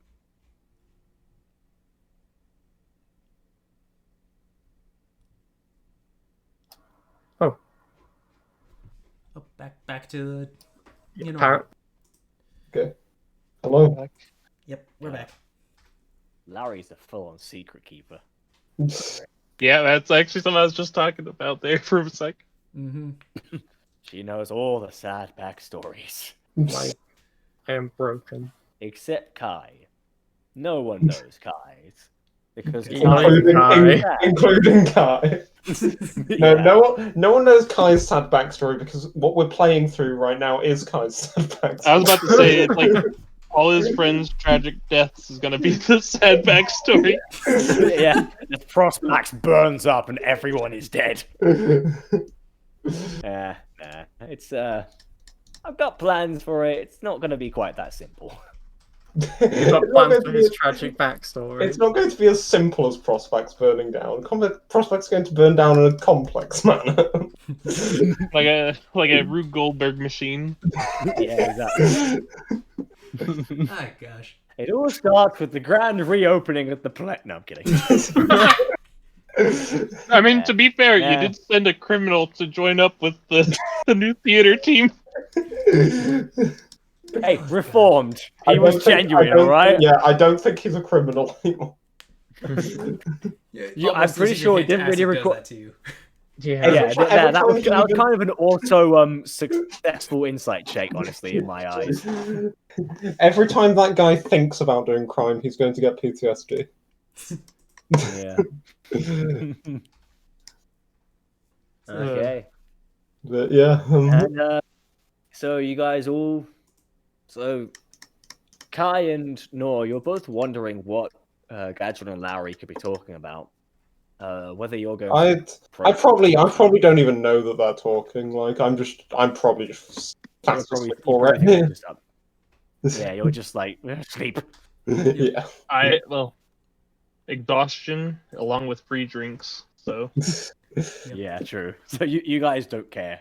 You had your last little bit of refreshments and then just plonk down to bed. To be fair, I realized something. What?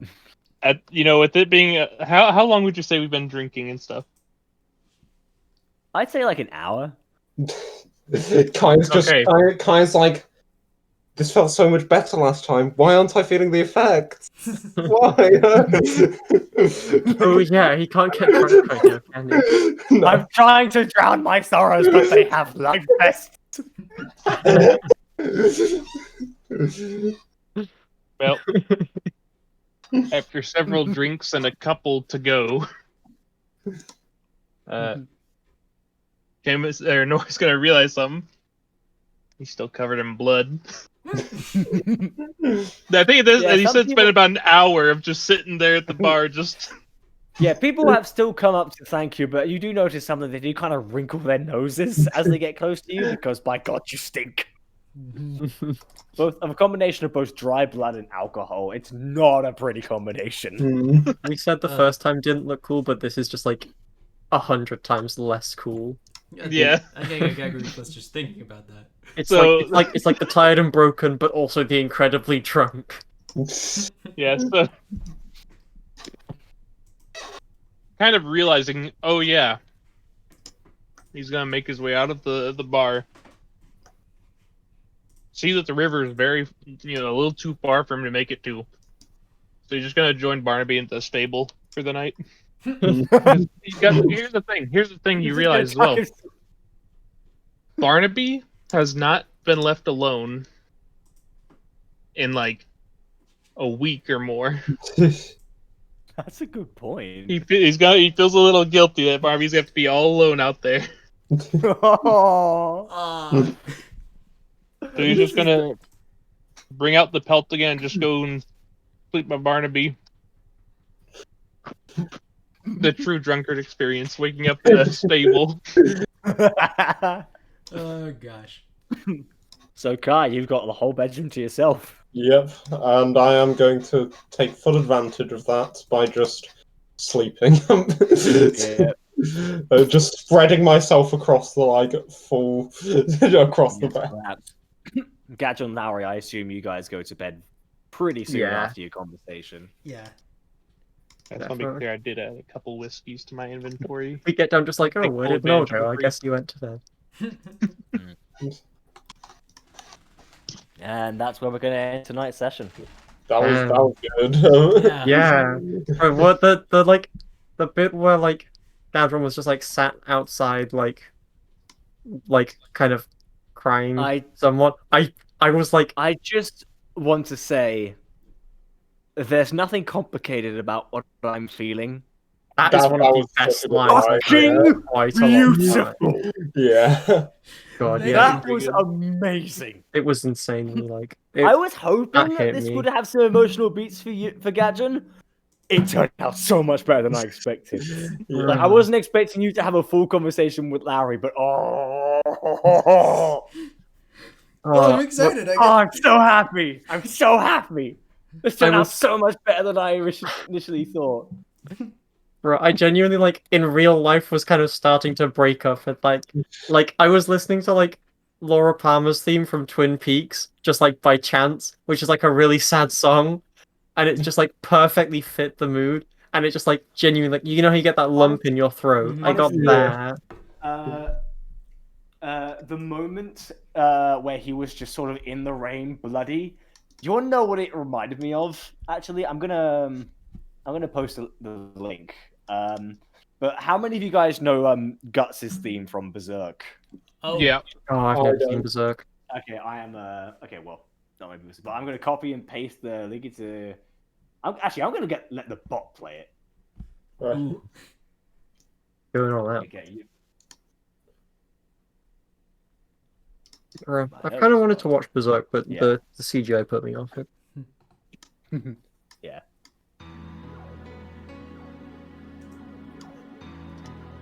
Wait till the chanting comes in, because that's just what I'm imagining at this point.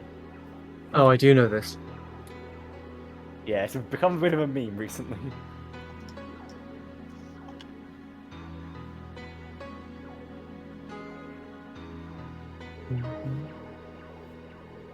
Oh god, that was so perfect. And I was expecting you guys to all take out the other orcs, but the way they were taken out, spectacular. Normally, like it doesn't. Really Chaos Bolt doesn't summon storms, but I'm just like, you know what?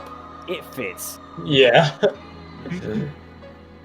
I mean, it also fits with like the whole kind of thing of Kai becoming more in control of his magic. Yeah, and becoming significantly stronger with it.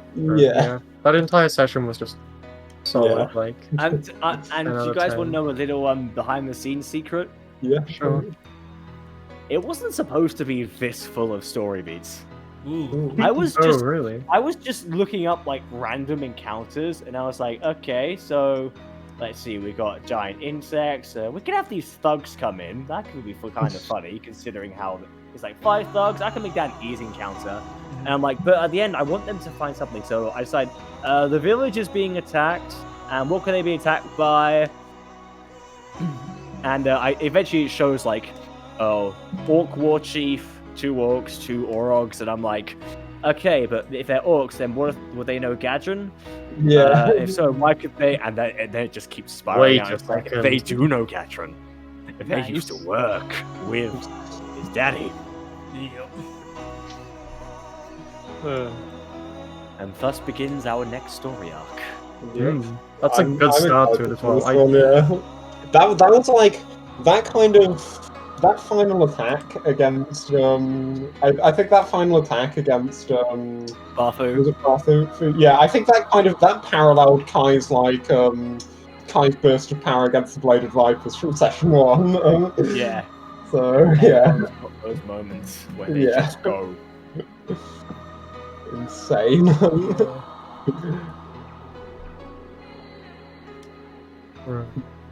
Is that? Yeah. Yeah, just all of that. Yeah, it was, God, that's it was when great. I'm so proud of The tonight's Gadron story. moment especially. Damn, yeah. Yeah. Yeah, you're right. Okay, so yeah, probably gonna head off, but yeah, I'll see you. Yeah, Yeah, see you I'll do the guys same. next week. Yeah. Yep. Yeah, see you next week. See y'all later. Night.